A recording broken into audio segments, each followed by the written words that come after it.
Hello everyone and welcome back to Shadow Man Stories. I can picture some of you already in bed, maybe some of you just getting home from work. Wherever you are, whatever time it is, I'm glad you're here. If this helps you relax or sleep, please like and subscribe. It means a lot. Now, let's get you comfortable and I'll tell you tonight's story. My name is Rebecca Ironwolf, but everyone calls me Becca. I've been a ranger in the Monongahela National Forest for 14 years now, and I thought I'd seen everything these West Virginia mountains could throw at me. Black bears that wandered too close to campsites, mountain lions that spooked hikers, packs of wild dogs that went after livestock. I'd tracked them all, relocated 167 problem animals without losing a single one. That was my job, and I was damn good at it. But nothing, and I mean nothing, prepared me for what I found hunting in Canaan Valley that September. I'm 39 years old, half German and half Cherokee, raised in coal country by a grandmother who taught me to read animal tracks before I could properly read books. My son Jake is 16, and it's just been the two of us since his father died in a mining accident when Jake was 3. The Forest Service became our family, and these mountains became our home. Canaan Valley sits on the highest plateau east of the Mississippi River, over 3,200 feet up where the air gets thin and the weather turns strange. It's a place where northern plants grow in southern mountains, where fog rolls in thick as soup and hangs around all day. The old-timers say it's haunted. Too many Civil War battles fought here, too many moonshiners buried in unmarked graves. I always figured that was just mountain talk, stories to keep tourists from wandering off the marked trails. I should have listened. The call came in on September 15, 1985, a Tuesday morning when the dew was still heavy on the grass and the coffee in my thermos was still hot. State headquarters in Charleston wanted me to investigate livestock killings in the valley. 23 sheep, 8 cattle, and 2 horses had been found dead over the past 2 weeks. The farmers were losing their minds, and their insurance companies were starting to make noise out covering predator attacks without proof of what kind of predator was doing the killing. Probably coyotes, my supervisor told me over the radio. Maybe a few that crossbred with domestic dogs. You know how these farmers get. One dead sheep becomes a monster story by the time it reaches the newspaper. I packed my gear that morning like I had 100 times before. Tranquilizer gun, trail cameras, night vision scope, plaster for making casts of animal tracks. Dale Whitman, the local game warden, was meeting me at the Blackwater Falls Ranger Station. Dale had 20 years in these mountains, and if anyone knew the local wildlife, it was him. The drive up to Canaan Valley always took my breath away, especially in September, when the leaves were just starting to turn. Red maples mixed with golden birches, and the morning mist made everything look like a fairy tale. But that morning felt different. I couldn't put my finger on it at first. Just a feeling in my gut that something was off. The first thing I noticed was the silence. In 14 years of driving that mountain road, I'd never heard it so quiet. No birds singing, no squirrels chattering, no rustling in the underbrush. Even my truck engine seemed too loud, like it was disturbing something that wanted to stay hidden. Dale was waiting for me at the ranger station, leaning against his green fish and wildlife truck with a cigarette hanging from his lips. But when I got out of my vehicle, I could see something was wrong. Dale's usually steady hands were shaking, and his eyes kept darting toward the tree line like he expected something to come crashing out. "Morning, Becca," he said, but his voice sounded thin. "Glad you're here. This thing's got everyone spooked. Just a predator problem, Dale. We've handled worse." He took a long drag on his cigarette and shook his head.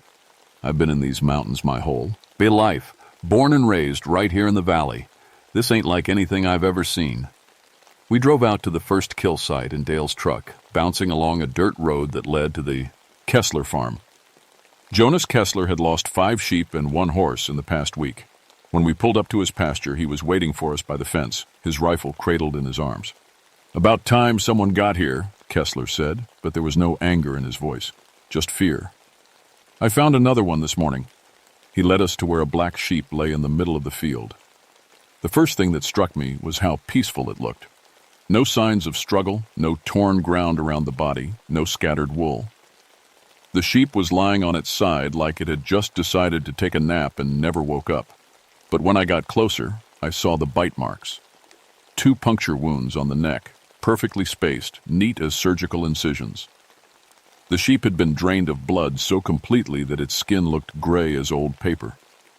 I'd seen plenty of predator kills in my time, but this was different. Wolves tore at their prey. Bears left claw marks. Coyotes made a mess. This was almost gentle. "There's something else," Kessler said quietly.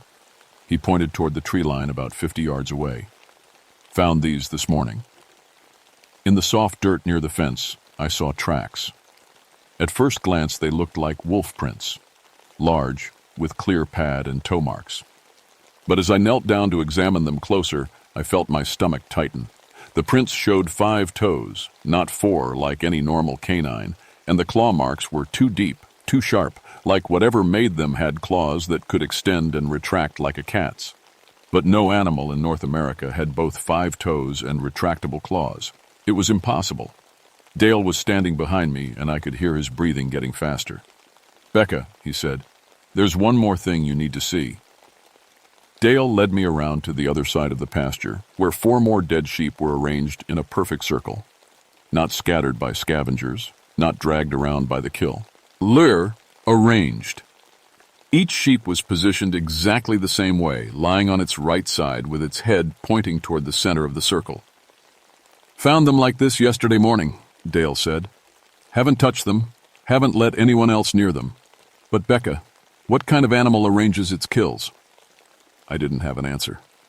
In all my training, all my years in the field, I'd never seen anything like it. Predators killed to eat or to protect territory. They didn't make patterns. They didn't create displays. I spent the rest of that day examining kill sites across the valley. 3 different farms, same story every time.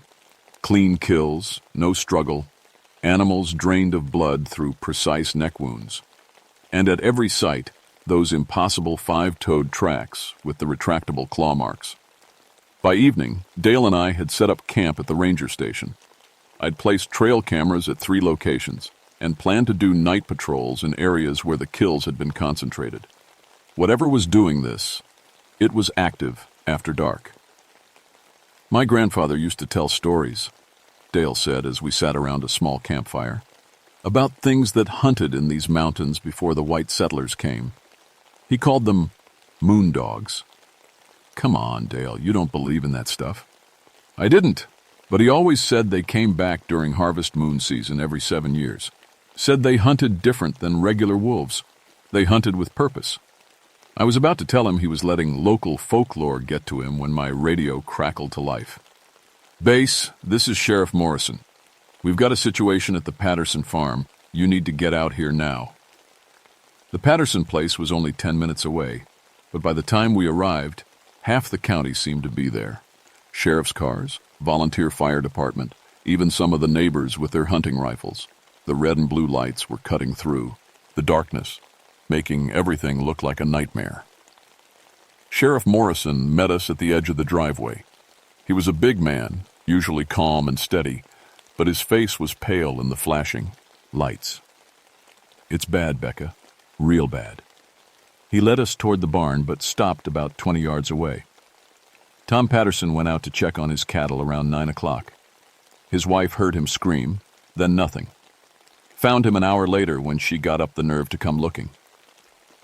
Tom Patterson was lying in the middle of his pasture, surrounded by his entire herd of cattle, all of them dead, all of them arranged in that same perfect circle I'd seen with the sheep. But Tom was different. He was lying in the exact center of the circle, and like his cattle, there were no signs of struggle. No defensive wounds, no torn clothing, just those 2 puncture marks on his neck. But his face, God, his face was what really got to me. Tom looked peaceful, more than peaceful. He looked happy, like he'd died in the middle of the best dream of his life. "No animal did this," Sheriff Morrison said quietly. "Animals don't arrange their kills like this. Animals don't." He gestured toward Tom's body. Animals don't leave people looking like they're smiling. I knelt down next to Tom's body, fighting the urge to be sick. In the soft dirt around him, those same impossible tracks formed a perfect circle. 5 toes, retractable claws, but these prints were larger than the ones I'd seen earlier. Much larger. "Dale," I called. But when I looked around, he was gone. I found him 50 yards away, standing at the edge of the tree line with his back to the scene. His whole body was shaking. "Dale, what's wrong?" He turned around and his eyes were wide with terror. "I saw it, Becca. When we first got here, before the sheriff showed up, I saw it watching us from the trees." "Saw what?" "It was big. Bigger than any wolf I've ever seen. Maybe 8 feet long, standing 4 feet at the shoulder. But it wasn't moving like an animal. It was thinking. Watching us, like it was trying to decide something." "Dale, you're in shock. Let's get you back to—" "It looked at me, Becca, right at me, and I swear to God, it smiled." I got Dale back to the ranger station and made him drink some coffee laced with whiskey from the emergency kit. He sat by the fire, staring into the flames and muttering to himself about things that shouldn't exist. I stayed up all night, monitoring the radio and checking our equipment. Around 3 in the morning, one of the trail cameras triggered. The notification light blinked on my receiver, which meant something big enough to activate the motion sensor had passed in front of the camera. But when I checked the camera's memory card the next morning, there was nothing there. 8 hours of recorded footage showing an empty field. Whatever had triggered the sensor hadn't shown up on film. That's when I knew we weren't dealing with any ordinary predator. The second night, I decided to do a solo patrol. Dale was getting worse, jumping at every sound, talking about dreams where something was calling his name from the forest. I couldn't rely on him anymore, and I was starting to worry about his mental state. I took my truck to the high meadow above the Kessler farm and set up with night vision binoculars. If something was out there, I was going to see it. Around midnight, the temperature dropped 20 degrees in the space of 5 minutes. My breath started fogging, and frost began forming on my truck's windshield. In September. At elevation, sure, but this was more than unseasonable cold. This felt wrong. That's when I heard the howling. It started as a single voice, long and mournful, coming from somewhere deep in the valley. But it didn't sound like any wolf or coyote I'd ever heard. It was too deep, too intelligent, like something that understood exactly what effect that sound would have on anything listening.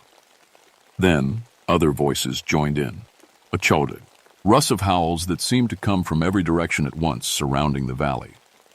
But here's the thing that made my blood freeze. They were harmonizing. The howls were creating an actual melody, rising and falling in perfect coordination. I grabbed my binoculars and scanned the tree line. At first I saw nothing but darkness and shadows. Then about 300 yards away, something moved. It stepped out of the trees and into a patch of moonlight, and I felt my hands start shaking so hard I could barely hold the binoculars steady. Dale had been right. The thing was massive, easily the size of a small horse, but built like a wolf. Its fur was gray-black, and it moved with a fluid grace that seemed to ignore the laws of physics.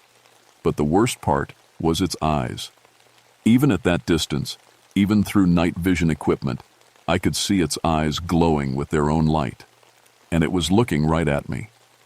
For maybe 30 seconds, we just stared at each other across that meadow. Then the creature did something that made me question my own sanity.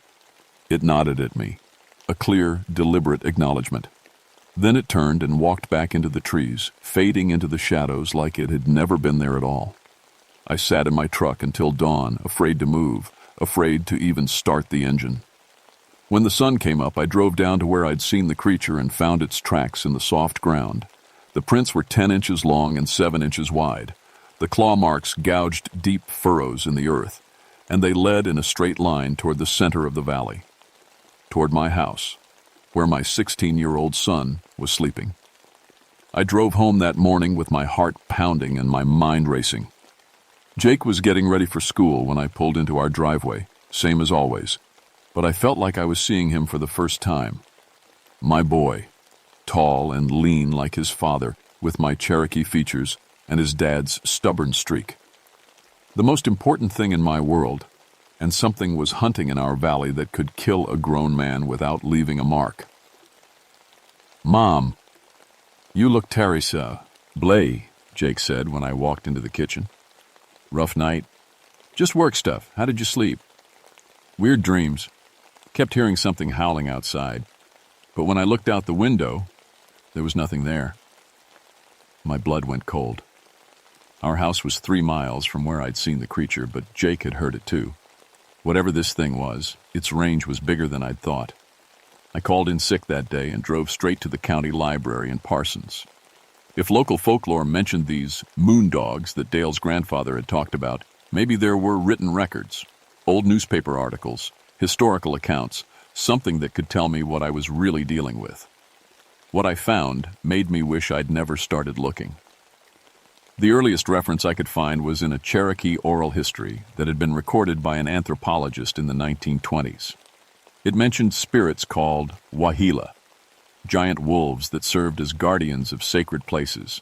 According to the stories, they had been protectors once, but sometime during the 1860s, something had gone wrong. The Wahila had tasted human blood during the Civil War battles in Canaan Valley, and the experience had changed them, made them hungry for more. But the detail that really got my attention was the timing. According to the Cherokee accounts, the Wahila only manifested during harvest moon season and only every 7 years. The last major livestock killings in the area had been in 1978, 7 years ago. I found newspaper clippings from every 7-year cycle going back to 1930. Always the same pattern: livestock deaths, strange tracks, and at least one human fatality. The stories were always filed away as predator attacks or animal maulings. But reading between the lines, I could see the same impossible details repeated over and over. Animals found arranged in circles, no signs of struggle, bodies dried, net of blood through precise neck wounds. And always, the unexplained disappearance of at least one local resident. By the time I got back to the ranger station, Dale was in full breakdown mode. I found him sitting on the floor of the office, rocking back and forth and mumbling in what sounded like a mixture of English and Cherokee. "Dale, what happened?" He looked up at me with eyes that didn't quite focus. "It talked to me, Becca. In my head. It knows our names. It knows about Jake." "Dale, you need help. Let me call someone." "No!" He grabbed my arm with surprising strength. "You have to listen. It's not just one creature. There's a pack of them, and they're old. Older than the mountains. They've been sleeping somewhere deep underground, but the moon is waking them up." "Dale, that's not possible." It showed me things, Becca. Pictures in my mind. This valley before the Europeans came, when the Cherokee lived here in peace. The Wahila were protectors then, guardians of the sacred places. But when the Civil War came, when the killing started, they fed on the death and violence. It corrupted them. I helped Dale to his feet and made him drink some water. His hands were ice cold and his pupils were dilated like he was in shock. "Where are they sleeping, Dale? Where do they come from?"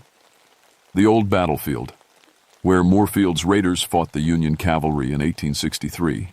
There's a cave system under the whole area, and that's where they den. But Becca, listen to me. They're not going to stop with livestock. The human kill was just the beginning." That night I locked every door and window in my house and sat up with my service rifle across my lap. Jake thought I was losing my mind, but I didn't care. If something was coming for my family, it was going to have to go through me first. Around 2 in the morning, every dog in the neighborhood started barking at once. Then, just as suddenly, they all went silent. I looked out the front window and saw shapes moving in the tree line, gray shadows that seemed to flow between the trunks like smoke. My Ray. Dio crackled to life. It was Sheriff Morrison, and his voice was tight with fear. "Becca, we've got multiple incidents. 3 more farms hit tonight, and this time there are survivors. Sort of." "What do you mean, sort of?" "Mary Kessler and her youngest boy found them in their barnyard an hour ago, alive, but changed. They're not talking, not responding to questions, just staring at nothing and smiling." I felt my stomach drop. "I'll be right there." "There's more. Doc Harrison says their blood pressure is barely detectable. and their body temperature is down to 94 degrees. But they're walking around like nothing's wrong. It's like they're... He paused, struggling for words. It's like they're not entirely human anymore. The Kessler farm was crawling with emergency vehicles when I arrived. Mary Kessler and her 8-year-old son Tommy were sitting in the back of an ambulance, wrapped in blankets but not shivering despite their abnormally low body temperature. Both of them had that same peaceful expression I'd seen on Tom Patterson's face, but they were alive.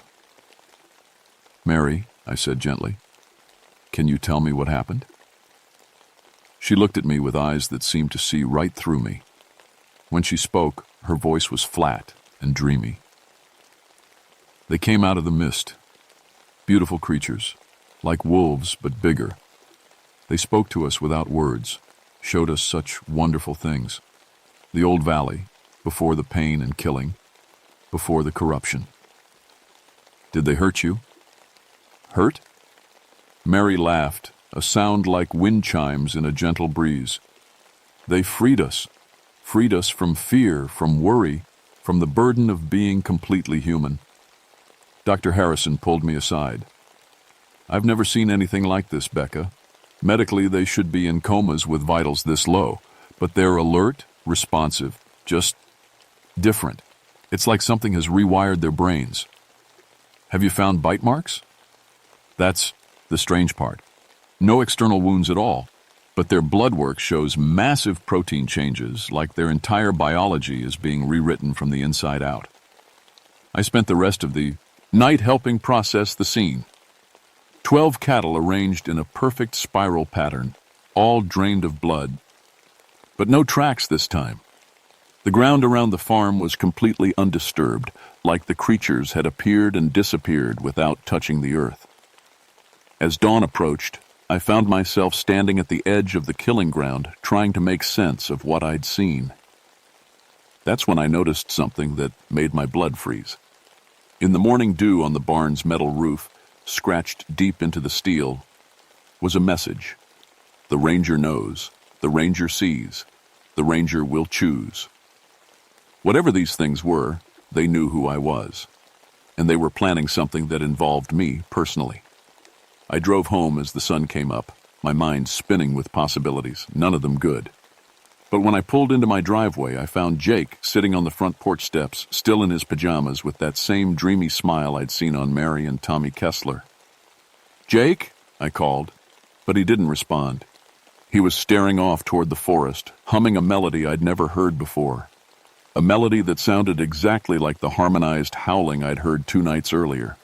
I rushed to Jake's side, my hand shaking as I checked him over.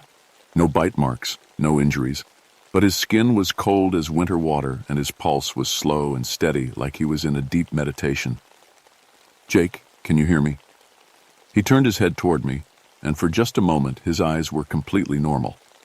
My boy was still in there. "Mom," he said quietly, "they're beautiful, and they're so old.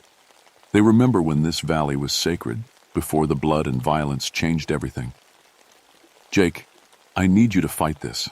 Whatever's happening to you, you have to fight it. They don't want to hurt anyone, Mom. They just want to go home. But the corruption won't let them rest. Every 7 years, the moon calls them all ache, and they have to feed on life force to stay in this world long enough to try to break the cycle." His voice was getting dreamier, more distant. I could feel him slipping away from me. "How do I stop this, Jake? How do I help them?" The old woman in the mountains knows. Mary Crow Feather.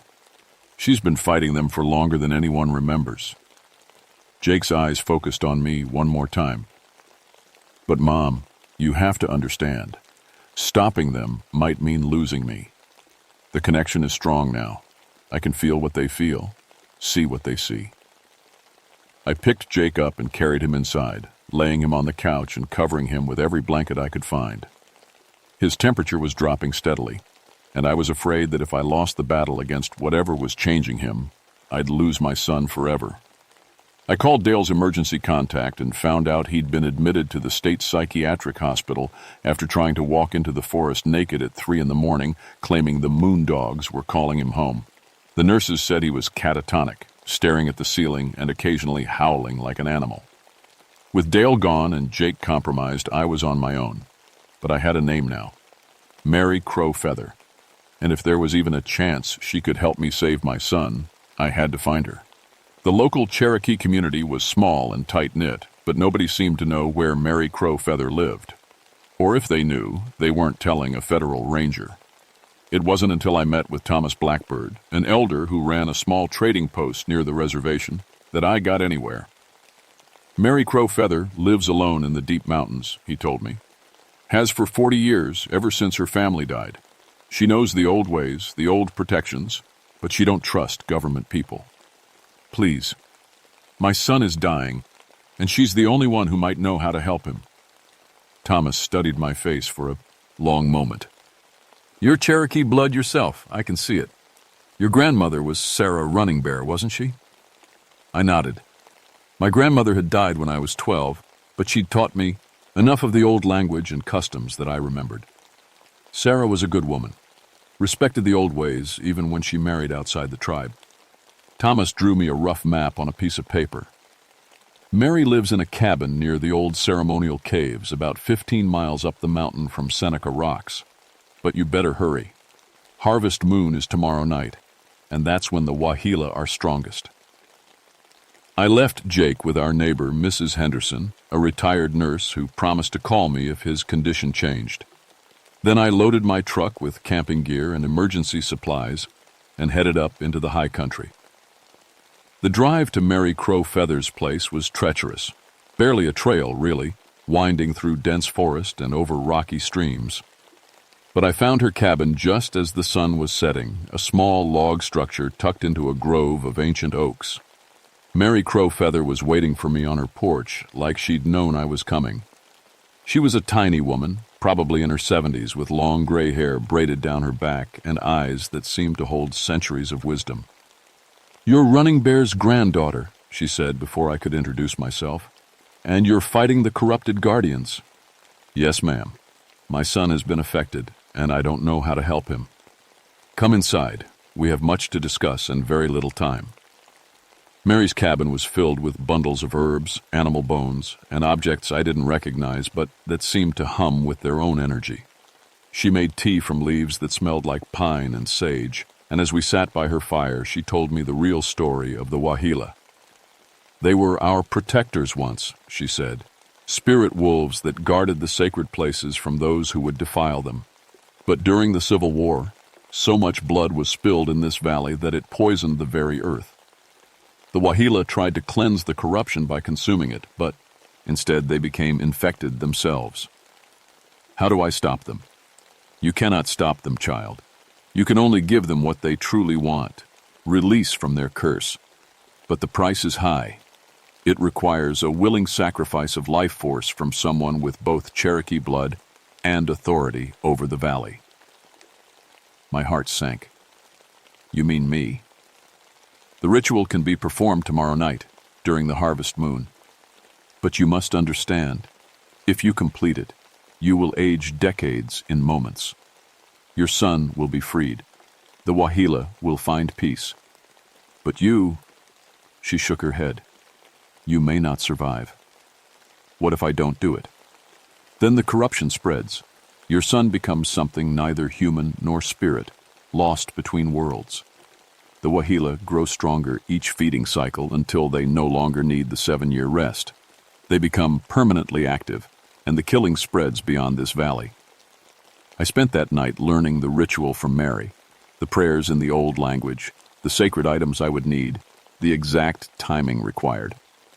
As dawn approached, she gave me a knife with a silver blade that felt warm to the touch. This blade has contained the spirits before, she said. If the ritual works, their essence will be trapped inside the silver. They will finally be able to rest. I drove home to find Jake unconscious on the couch, his breathing so shallow I had to put my ear to his chest to hear it. Mrs. Henderson was crying. I'm sorry, honey, she said. He just got weaker and weaker as the night went on. I think you need to get him to a hospital. But I knew no hospital could help Jake now. His transformation was accelerating as the harvest moon approached. If I was going to save him, It had to be tonight. As sunset approached, I carried Jake out to my truck. He was conscious but barely responsive, his skin cold as marble and his eyes reflecting light like an animal's. I drove to, the old Civil War battlefield where Mary had told me the cave entrance would be.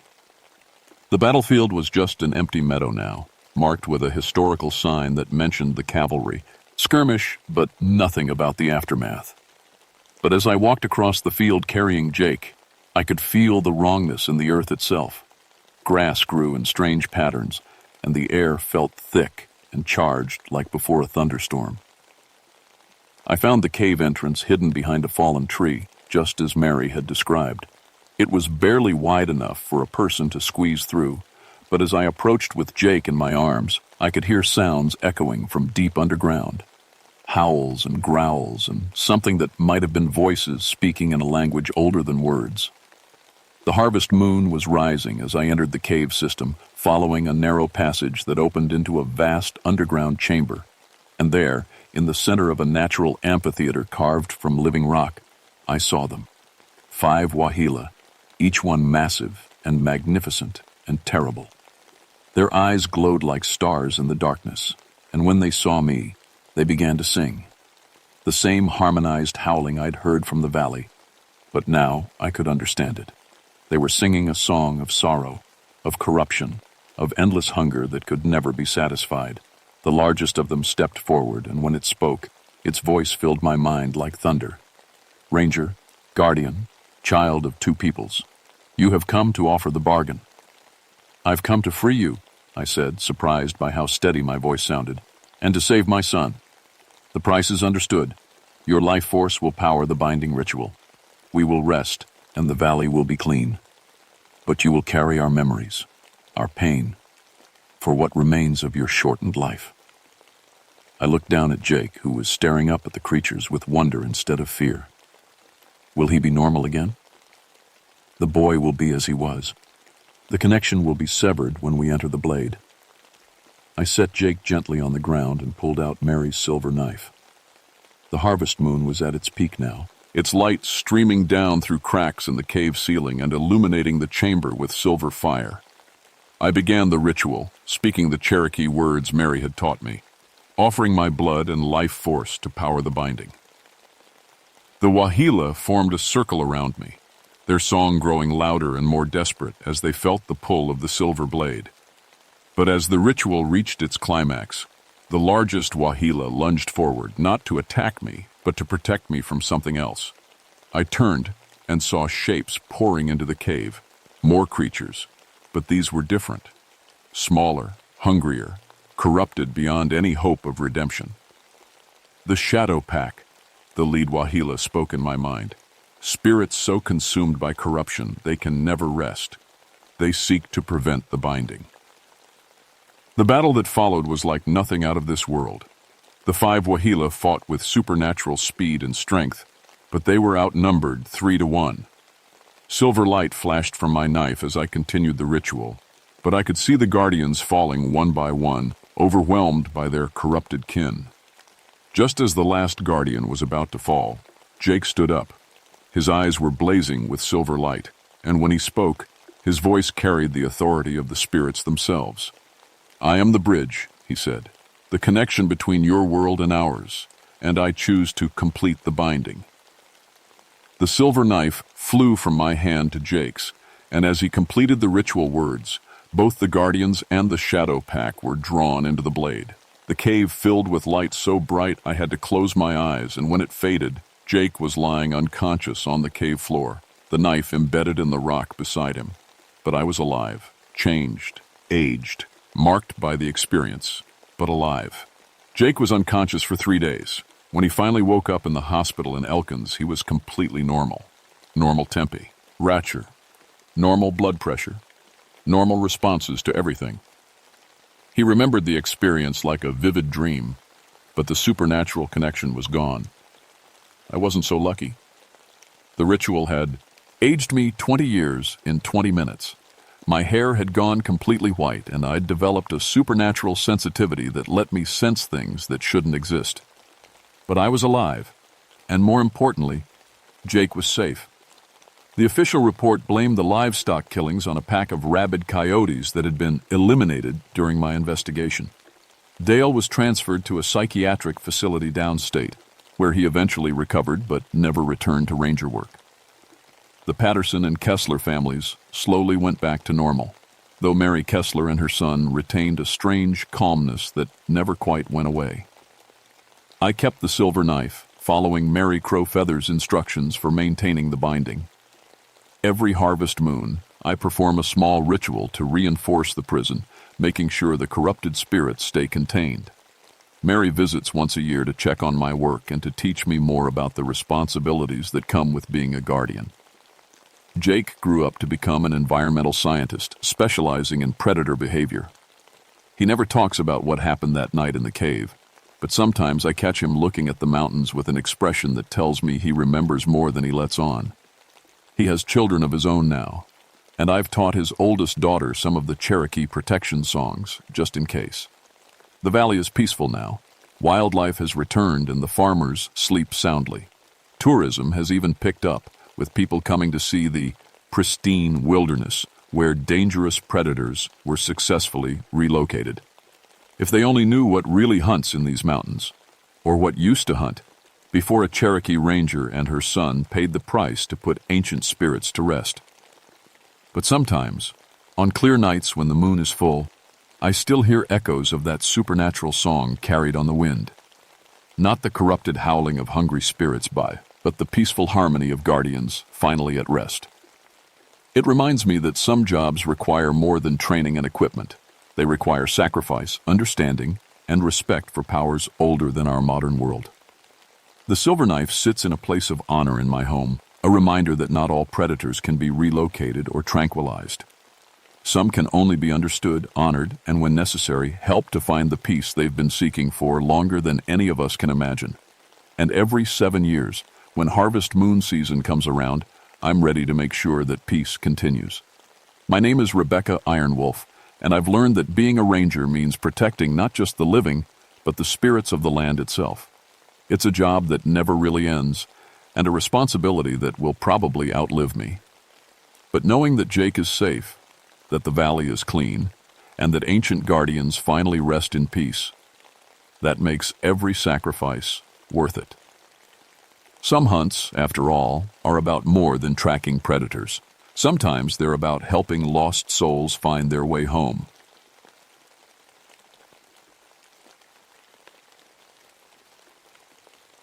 My name is Jackson Mountain Hawk, but everyone just calls me Jack. I've been a ranger in these Smoky Mountains for 16 years now, and I've seen things that would make your skin crawl. But what happened in October of 1978 still wakes me up screaming. I grew up in Gatlinburg, just outside the park. My Cherokee grandmother used to tell me stories about the old days, about things that lived in the deep caves. I never believed her. Figured they were just tales to keep kids from wandering off.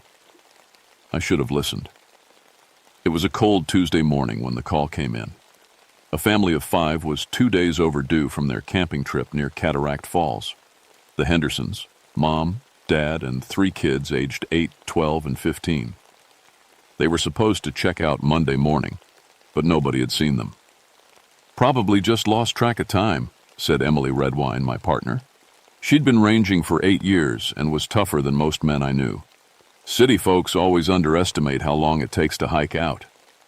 But something felt wrong. The weather had been perfect. No storms, no sudden temperature drops. And these weren't rookie campers. Mr. Henderson was an Eagle Scout leader who'd been bringing his family to the Smokies for years. We loaded up our packs with the usual search and rescue gear, ropes, first aid kit, emergency flares, and our radios. The hike to their last known campsite would take us 3 hours through some of the thickest rhododendron thickets in the park. The morning fog was heavier than usual, hanging low in the valleys like cotton balls. It was the kind of fog that should have burned off by 10 a.m., but it was nearly noon and still thick as soup. The temperature felt wrong, too, about 15 degrees colder than it should have been for late October. "You notice how quiet it is?" Emily asked as we hiked up the trail toward Cataract Falls. She was right. No bird, sounds at all, which was weird for migration season. The woods felt empty, like all the animals had packed up and left. Even the insects were quiet. We found their campsite around 2 p.m. Everything was set up perfectly. Tents staked down properly, food hung in bear bags, camp stove still sitting on the picnic table, but the family was gone. "Hello?" Emily called out. "Henderson family, can you hear us?" Nothing but echo bouncing off the mountain walls. That's when I saw the breakfast. 2 pans still sat on the camp stove, filled with scrambled eggs and bacon.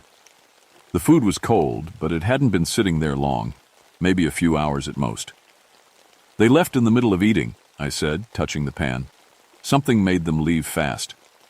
Emily was checking the tents. "Jack, come look at this."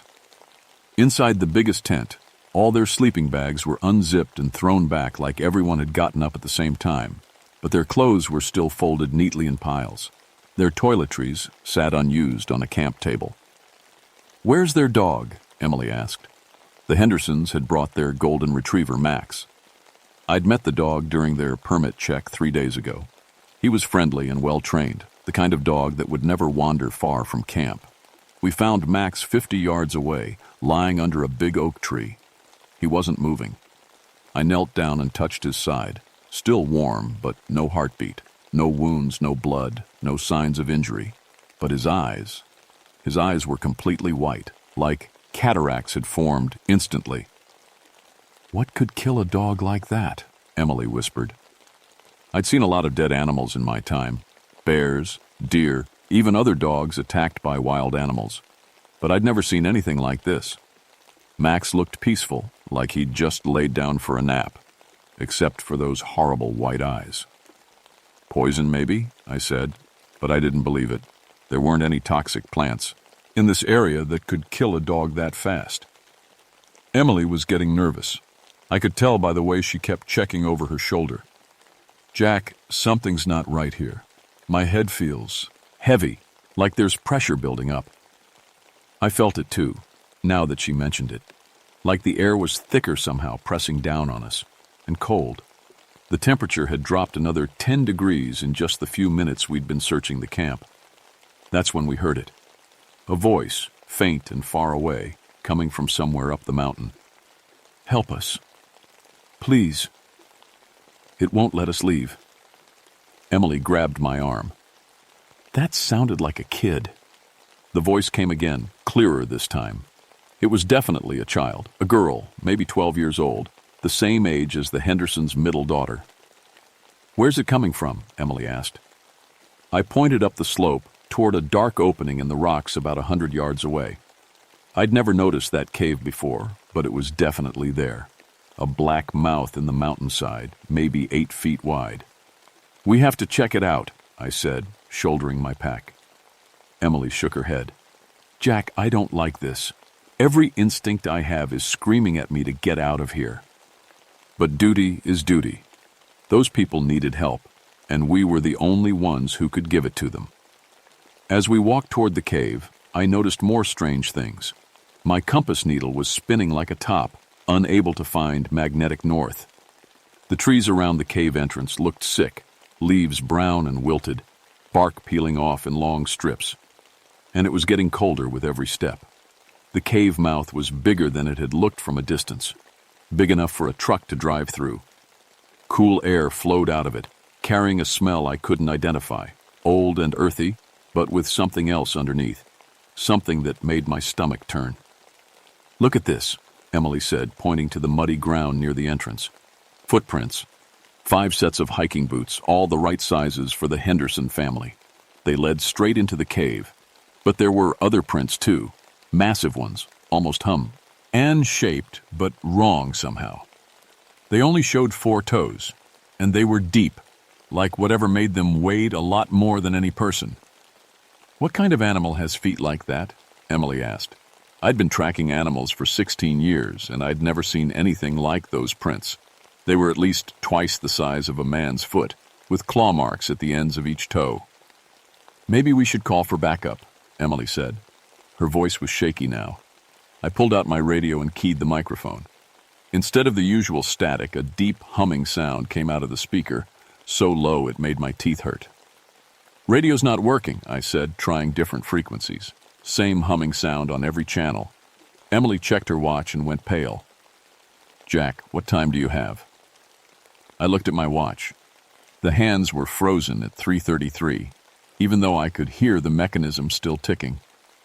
"Equipment malfunction," I said, but my voice didn't sound convinced. Cave systems can have weird electromagnetic effects. From deep inside the cave, we heard the voice again. "Please help us. It's so cold. We can't find the way out." This time it was clearly Sarah Henderson, the 12-year-old daughter. I recognized her voice from when I'd met the family at the ranger station. Emily was backing away from the cave entrance. "Jack, we need to leave, right now. Something is very wrong here." "There are kids in there," I said. "I can't just walk away." "Those might not be kids," Emily whispered. But I was already uncoiling my rope. Standard cave rescue procedure. 300 feet of climbing rope, enough to get me down to most underground chambers and back up again. "If I'm not back in 2 hours, hike out and get help," I told Emily. She grabbed my arm. "Don't go in there, Jack, please. I've got a bad feeling about this." The voice came again, weaker this time. "Help. Please. It's coming back." I shook Millie off and stepped into the cave. The temperature dropped 20 degrees the moment I crossed the threshold. My breath came out in white puffs, and frost started forming on my jacket. Behind me, I heard Emily gasp, "Jack, your flashlight!" I looked down. My heavy-duty mag light was dimming, like the batteries were dying. But I'd put fresh ones in that morning. The cave opened up into a huge chamber, bigger than the ranger station back in Gatlinburg. My light beam couldn't reach the far walls or the ceiling, but I could see things that made my skin crawl. The walls were covered in drawings, old ones, carved deep into the rock. Some looked like Cherokee symbols that my grandmother had shown me. Others were different, twisted shapes that hurt to look at, and they seemed to glow with a faint light of their own. Bones scattered the floor, lots of them. Old bones, white and brittle, arranged in careful patterns like someone had been using them for decoration. Some were definitely human. I could see skulls mixed in with the rest. But there were newer things too. A child's sneaker, still white and clean. A woman's jacket, torn but not weathered. And leading deeper into the cave, a trail of fresh blood drops. "Hello?" I called out. "Henderson family? Can you hear me?" My voice echoed strangely, coming back distorted. Instead of "hello," the echo sounded like "help us." I followed the blood trail deeper into the cave, playing out rope behind me. The tunnel sloped downward and the walls pressed in closer. My light was getting dimmer with every step. That's when I heard the breathing. Not my breathing, something else. Slow and deep, like a giant sleeping. It seemed to come from all around me, from the walls themselves. I stopped and listened. The breathing continued, regular as a heartbeat. And underneath it, something else. A wet, sliding sound, like something huge moving across stone. "Who's there?" I called out. The breathing stopped. In the sudden silence, I heard footsteps coming from behind me. Heavy ones, moving slow and deliberate. I spun and around, and pointed my flashlight back the way I'd come. Nothing there. But the footsteps continued, getting closer. That's when I realized the rope at my feet had gone slack. I pulled on it, and it came up easily. Too easily. Someone or something had cut it above me. I was trapped. The footsteps were getting closer, accompanied by that wet, sliding sound. My light was now so dim I could barely see 10 feet ahead. But in that fading glow, I saw something that made my blood turn to ice. A shadow on the wall. Man-shaped but huge, at least 12 feet tall, and it was moving toward me. I ran. The tunnel twisted and turned, splitting off in directions that hadn't been there before. I took turns at random, my dying flashlight bouncing crazily off the walls. Behind me, the footsteps followed, never getting closer but never falling behind. And then I saw them. The Henderson family's backpacks and camping gear, scattered across a wide chamber like someone had dumped them out and gone through everything. Clothes were torn and thrown around. A sleeping bag was ripped open, its stuffing scattered like snow. But no bodies. Just more blood, and drag marks leading to holes in the walls. Passages too small for a person to crawl through, unless they weren't people anymore. In the middle of the chaos, I found Mr. Henderson's camera. The digital display was cracked, but it still worked. I scrolled through the pictures and my hands started shaking. The first few shots were normal. Family photos around the campsite, the kids playing, Mrs. Henderson cooking breakfast. But the last dozen pictures told a different story. Pictures of something approaching their camp. Dark and massive, moving between the trees. The family huddled together in their tent. Sarah Henderson's face, white with terror, looking directly at the camera. And the final picture, a hand reaching toward the lens. But T wasn't a human hand. It was made of stone, with fingers like boulders and skin like granite. Behind me, the wet sliding sound was getting louder. I turned around slowly and my flashlight, finally, died completely. In the absolute darkness of the cave, something spoke. The voice that came out of the darkness wasn't human. It was too deep, too rough, like stones grinding together. But I could understand the words. "You should not have come here, Ranger."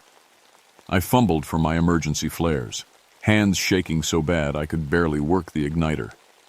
When the first flare burst to life, red light filled the chamber, and I saw it. The Cherokee called them Nunyunuwi, stone giants. My grandmother's stories hadn't been make-believe after all. It stood 12 feet tall, maybe more. Its body looked like it had been carved from the mountain itself, rough granite skin, arms thick as tree trunks, and eyes that glowed like coals in the firelight. When it moved, I could hear rocks grinding together. "The Cherokee made a pact with us long ago," it said, each word echoing off the cave walls. "These hunting grounds are sacred. Those who violate them become part of the mountain forever." "Where's the family?" I managed to ask, trying to keep my voice steady. The creature gestured toward the small passages in the walls. "They are learning to sleep in stone. Soon they will join the eternal hunt." That's when I heard Mrs. Henderson's voice, weak and desperate, coming from one of the holes in the wall. "Please, help us. It's changing us. I can't move my legs." I looked closer at the passage she was calling from. It was barely big enough for a person to squeeze through, but I could see something pale inside. An arm, but it looked wrong, gray and rough, like concrete. "She fights the transformation," the stone giant said. "But stone is patient. Stone always wins." Another voice joined Mrs. Henderson's. Mr. Henderson, calling from a different passage. Jack, is that you? Don't come closer. It's some kind of disease. Spreading up from my feet. Can't feel the men. More." I lit another flare and moved toward his voice. At the mouth of the passage, I could see Mr. Henderson's face, pale and scared, but from the waist down, his body was turning to stone. Gray granite was creeping up his chest like a slow infection. "The children," he gasped. "Save the children. They're in the deep chambers. It takes them last because their life force is strongest." The stone giant laughed, a sound like an avalanche. "You cannot save them, Ranger. You can only choose how you die. Join them in stone or flee and spend your life knowing you abandoned them." From deeper in the cave system, I heard Sarah Henderson crying. She was still alive, still human. But for how long? I had a choice to make, and I only had a few seconds to make it. The creature was moving toward me, each step shaking the ground.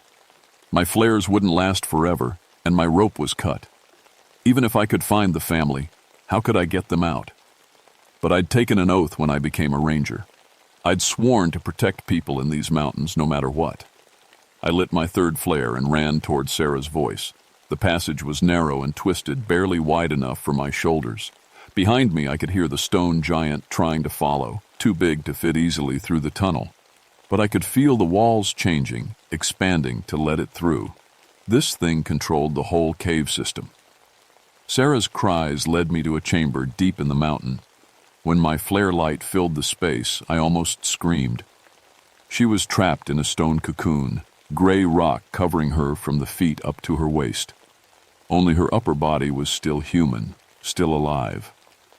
Tears streamed down her face as she reached toward me. "It hurts," she whispered. "It hurts so much, but I can't feel my legs anymore." Beside her, in another stone cocoon, was her 8-year-old brother Tommy. The transformation was further along. Only his head and one arm were still flesh. His eyes were starting to turn white, like the dog's had been. "Can't breathe," he gasped. The 15-year-old Mike was in the best shape. The stone had only reached his knees and he was still fighting it, clawing at the rock with his fingernails. "Get us out!" he screamed when he saw me. "Please, get us out!" But how? The stone wasn't just surrounding them. It was becoming part of them. I could see veins of granite spreading through their skin like infection. If I tried to chip them free, I might kill them. The stone giant's voice boomed through the cave system. "Choose quickly, Ranger. The moon sets soon. If the transformation is not complete by dawn, they will die anyway. At least as stone, they live forever." I looked at the 3 kids trapped in their rocky cocoons. Tommy was almost gone. His breathing was getting shallow, and the white was spreading across his eyes. Sarah was fighting, but losing. Only Mike still looked mostly human. My flare was burning low. Soon I'd be in darkness with a creature that could see perfectly in the black. That's when I remembered something my grandmother had told me. The Nunyunuwi were powerful, but they had rules. They had to complete their transformations within a single night, or they lost their hold on their victims. I looked at my broken watch, still stuck at 3:33. But that had been hours ago. How close was dawn? I made a desperate decision. Instead of trying to free all 3 kids, I focused on Mike. He was the least transformed, the most likely to survive being moved. "I'm going to get you out," I told him, pulling out my pocket knife. "What about Sarah and Tommy?" he cried. I looked at his younger siblings. Tommy's eyes were completely white now, and he wasn't breathing anymore. Sarah was still alive, but the stone had reached her chest. She was looking at me with such hope, such trust. "Please," she whispered, "don't leave me." It was the hardest decision I'd ever made in my life. I started chipping away at the stone around Mike's legs, working as fast as I could. The rock was softer than it looked, crumbling away like wet clay. But every chip sent pain shooting through the boy, and I could hear the stone giant getting closer. "I'm sorry," I whispered to Sarah. "I'm so sorry." She nodded, tears still streaming. "Save him," she said. "Tell my parents I love them." I got Mike's legs free just as my flare died out. In the sudden darkness, the stone giant's glowing eyes appeared at the chamber entrance. "You have chosen," it rumbled. "The boy may live, but you will carry the weight of the others forever." The creature's massive hand reached for us, but I was already moving, half carrying, half dragging Mike toward what I hoped was another exit. The cave system was changing around us, passages opening and closing, but somehow I found a way forward. Behind us, I heard Sarah's final scream cut short. Then silence. Mike could barely walk. His legs were still partially stone, gray and stiff, but at least he was alive. I could feel the weight of his arm around my shoulders as we stumbled through the twisting passages.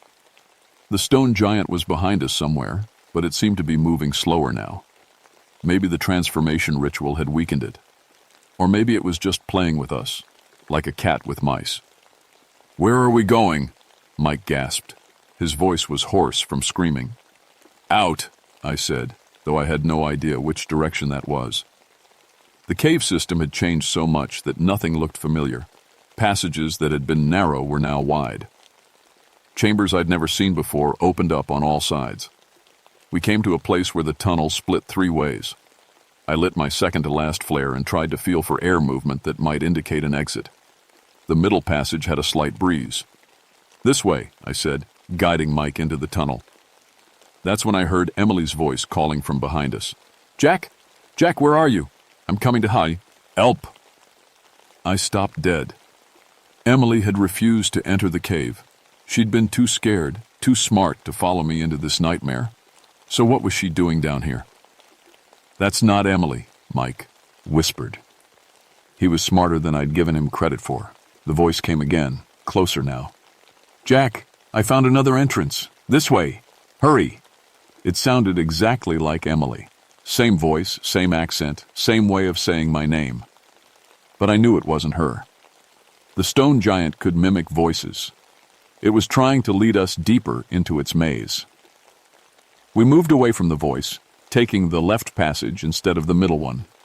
The tunnel sloped downward sharply, and I could hear water somewhere ahead, maybe an underground stream that led to the surface. Behind us, Emily's voice turned angry. "Jack, don't be stupid. You're going the wrong way." Then it changed, becoming Sarah Henderson's voice. "Please don't leave me. I'm still alive. Come back." Mike started crying. "That's my sister." "No," I said firmly. "Your sister is gone. That thing is just trying to trick us." The water sound was getting louder. The tunnel curved sharply to the right, and suddenly we were standing at the edge of an underground lake. The water was black and still, stretching away into darkness, but I could feel air moving across its surface, air from outside. "Can you swim?" I asked Mike. He nodded, though his stone-stiff legs would make it hard. We waded into the water. It was shockingly cold, so cold it made my muscles cramp immediately. But there was definitely a current, and it was flowing toward fresh air. The lake got deeper fast. Within 10 steps I was swimming, holding my flare above my head with one hand and helping Mike with the other. His legs were dead weight, but he was a strong swimmer with his arms. Halfway across, my flare started to sputter. I looked back and saw something that made my blood freeze. The stone giant was standing at the water's edge, but it wasn't coming in. It was afraid of the water, or couldn't enter it for some reason. "You may escape tonight, Ranger," it called across the lake. But the mountain remembers. The mountain never forgets. You will return to us someday. My flare died, leaving us in complete darkness. We swam toward the sound of moving air, guided only by the current. Mike was getting tired, and his stone legs were pulling him down. I had to support more and more of his weight as we went. Just when I thought we were both going to drown, I saw light ahead. Real light. Not the red glow of flares, but the gray light of dawn filtering down from above. The underground stream flowed out of the mountain through a crack barely wide enough for a person. We had to duck underwater and swim through a short tunnel, but then we were outside, gasping in the cold morning air. We'd come out nearly 2 miles from where I'd entered the cave. The sun was just coming up over the mountains, painting the sky pink and gold. It was the most beautiful thing I'd ever seen. Mike collapsed on the bank of the stream, his stone legs finally giving out completely. But he was alive, and he was human. "My family," he whispered. "I'm sorry," I said. It was all I could say. We found Emily 3 hours later, still sitting at the original cave entrance. She was staring at the rock wall with blank eyes, not responding when I called her name. The cave mouth had completely sealed overnight, solid rock, like it had never been open at all. It took 2 rangers and a park medic to get Emily to respond. She'd been sitting there all night, she said, waiting for me to come back. But she couldn't remember anything about the stone giant or the sounds from the cave. Her mind had just blocked it out. The official report said the Henderson family had died in a cave-in during an unauthorized spelunking expedition. Their bodies were never recovered because the cave system was too unstable to enter safely. Mike Henderson was treated for severe hypothermia and partial frostbite in his legs. He never regained full feeling below his knees, but he learned to walk again. The doctor said it was a miracle he'd survived at all. He never talked about what happened in the cave. Not to the investigators, not to the reporters, not even to the psychiatrists. The only thing he ever said was that he'd gotten separated from his family in the dark and found his way out by following an underground stream. But sometimes, when he thought no one was looking, I'd catch him staring at the mountains with the same haunted expression I saw in the mirror every morning. That was 20 years ago, but it feels like yesterday. Mike Henderson graduated high school and moved to Florida, as far from the mountains as he could get. He sends me a Christmas card every year. No message, just his signature. I think it's his way of saying he remembers, and he's still alive. Emily transferred to Yellowstone 6 months after the incident. She never could explain why she'd lost those hours at the cave entrance. The last time I talked to her, she said she still had nightmares about stone hands reaching for her in the dark. I stayed in the Smokies. Someone had to.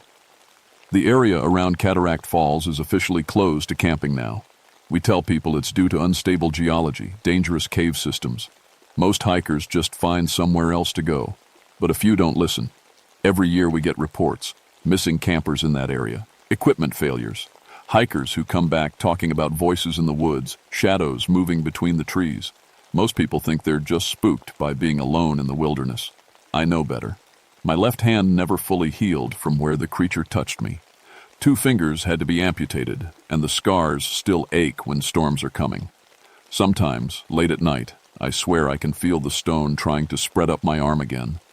I learned Cherokee from my grandmother's old friends. I study the old stories now, the ones the elders remember. The Nunyunui aren't evil exactly. They're protectors, guardians of sacred places that were never meant for humans to enter. The Cherokee understood this. They made agreements, pacts that kept the stone giants sleeping in their deep caves. But we broke those agreements when we turned their sacred lands into tourist attractions. Now the giants are waking up.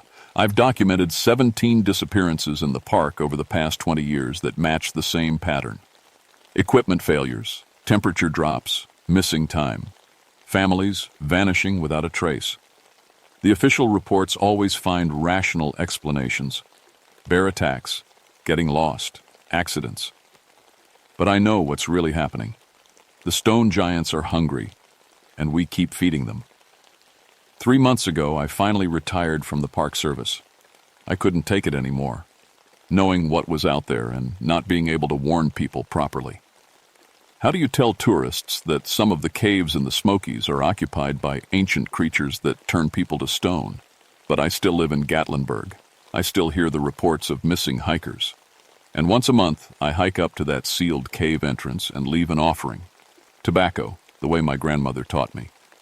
It's a small peace offering, a reminder that some of us still remember the old agreements. Sometimes, on very quiet nights, I think I can hear voices calling from deep inside the mountain. They sound familiar. Mr. Henderson, Mrs. Henderson, Sarah, Tommy, all the people who've gone missing over the years. They're all still down there, part of the stone giant's eternal hunt. The Cherokee say that stone is patient. Stone remembers everything, and stone never forgives. I believe them. If you ever find yourself camping in the Smokies, pay attention to the signs. If your equipment starts failing for no reason, if the temperature drops suddenly, if you hear voices calling from places where no one should be, leave. Don't be a hero. Don't try to investigate. Just leave. 10. Because some rescues can't be made. Some people can't be saved. And some parts of these ancient mountains were never meant for us at all. The stone giant told me I'd return someday. Hope it's wrong. But every morning when I wake up, I check my hands for gray spots. And every night, I dream of voices calling from the dark, begging someone to save them. The mountain remembers. The mountain never forgets. And neither do I.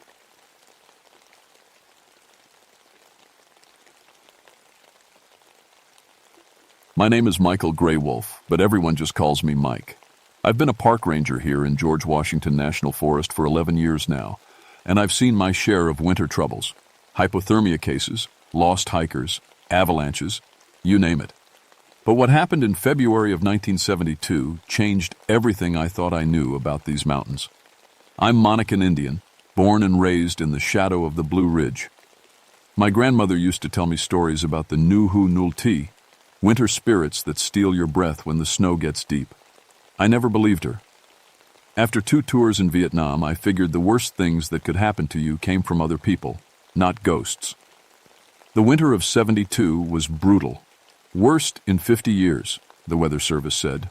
Snow piled up 4 feet deep on level ground with drifts twice that high. Temperatures hit -15 at night, and with the wind chill, it felt like 40 below. the kind of cold that kills you in minutes if you're not careful. I was the guy they called when things got bad in winter. 34 successful rescues under my belt, and I'd survived 3 avalanches myself. My specialty was getting people out alive when the mountains tried to claim them. I had the gear, the training, and the experience. What I didn't have was any idea what was really hunting in those woods. The call came in on February 14th, Valentine's Day, though romance was the last thing on anyone's mind. 6 college kids from UVA had gone cross-country skiing in the Ramses Draft Wilderness area. They'd been missing for 4 days. Their last radio contact was strange. Something about figures following us in the storm. The dispatcher figured it was just panic from being lost. I met up with my search partner, Janet Stormcrow, at the ranger station. Janet was Monacan too, about my age, with 15 years of tracking experience. She knew these mounties, and like I knew my own hands. But when I told her where the kids had gone missing, she got quiet. "That's bad country in winter, Mike," she said, checking her gear. "Real bad." "It's just the weather," I said. "Visibility's been near 0 for 3 days. They probably got turned around." Janet looked at me with those dark eyes of hers. "My grandmother knew your grandmother. They both told the same stories." I didn't want to hear about old stories. 6 kids were out there, and every hour meant their chances got worse. We had maybe 18 hours before the next storm hit. After that, we'd be looking for bodies instead of survivors. Our backup was Dave Winterhart, a local volunteer with 15 years of mountain experience. Good man, reliable. He met us at the trailhead with his snowshoes already on. "Heard about those college kids," he said. "Shame. Weather like this, people don't realize how fast things can go wrong." We started up the trail in single file. The snow was deep enough that we sank 6 inches with each step, even with snowshoes.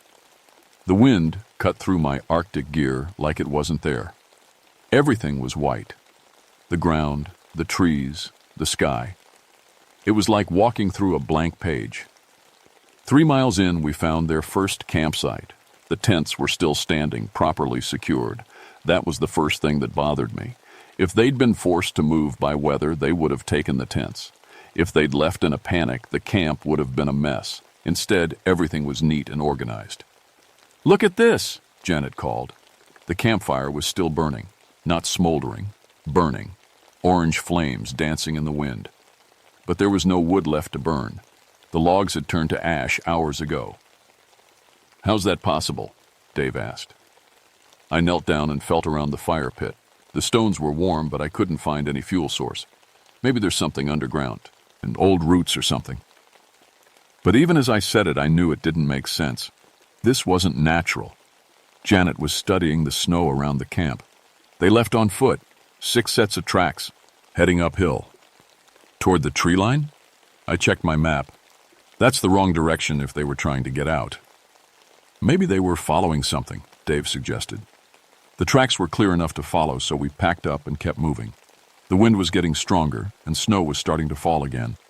We had maybe 6 hours of daylight left. That's when we found the first piece of gear. It was a heavy winter coat, just lying in the snow, still warm. I picked it up and checked the label, a good brand, expensive. The kind of gear that keeps you alive in weather like this.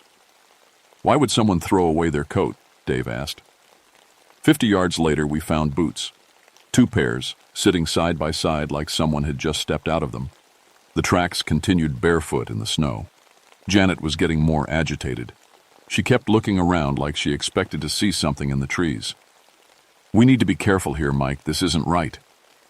"People do weird things when they're hypothermic," I said. "They get confused, start shedding clothes. It's called paradoxical undressing." But I was lying to myself as much as to them. I'd seen hypothermia before. This was different. The gear wasn't scattered randomly. It was arranged, placed carefully, like someone wanted us to find it. The snow was coming down harder now, cutting our visibility to maybe 20 feet. We should have turned back, but those kids were still out there somewhere. We kept following the tracks. That's when I heard it. Voices in the wind calling out. Not words exactly, but the rhythm of human speech. Like people having a conversation just out of earshot. "You hear that?" I asked. Dave nodded. Sounds like they're close. We stopped and listened. The voices seemed to be coming from 3 different directions at once. When the wind died down, they stopped. When it picked up, they came back. "Hello?" I shouted. "Can you hear me?" The voices stopped immediately. The silence that followed was worse than the noise. Janet grabbed my arm. "Mike, we need to get out of here, now." "We can't leave those kids." "Look around," she said. "Really, look." I did. And that's when I noticed that our compass needles weren't moving. They were frozen solid, pointing in 3 different directions. The temperature gauge on my pack read -30, but 20 feet away, my backup thermometer showed +10. The mountains were playing games with us. And somewhere up ahead, 6 college students were caught in the middle of it. The voices started again as soon as we began moving. This time they sounded closer, more urgent, like people calling for help. But every time we tried to follow them, they seemed to drift away, leading us deeper into the wilderness. "Stay together," I told the team. "Whatever happens, we don't split up." The trail of abandoned gear continued uphill. Gloves, hats, scarves, everything you need to survive in this cold. Some of the items were still warm when we found them, like they'd been dropped minutes before we arrived. Dave was starting to act strange. He kept stopping and looking over his shoulder. "Someone's behind us," he said. I turned around. Our tracks were the only marks in the snow, leading back down the mountain in a neat line. Nothing else. "It's just the wind playing tricks," I said. "No, Mike. Someone's following us. I can feel them watching." Janet was studying the abandoned gear. "These clothes, they're not just dropped. Look at how they're arranged." She was right. The items formed a rough path like breadcrumbs in a fairy tale, leading us exactly where something wanted us to go. We crested a small ridge and found ourselves looking down into a shallow valley. The snow was deeper here, maybe 6 feet, and right in the middle of it, sitting perfect, lie upright, was a young man.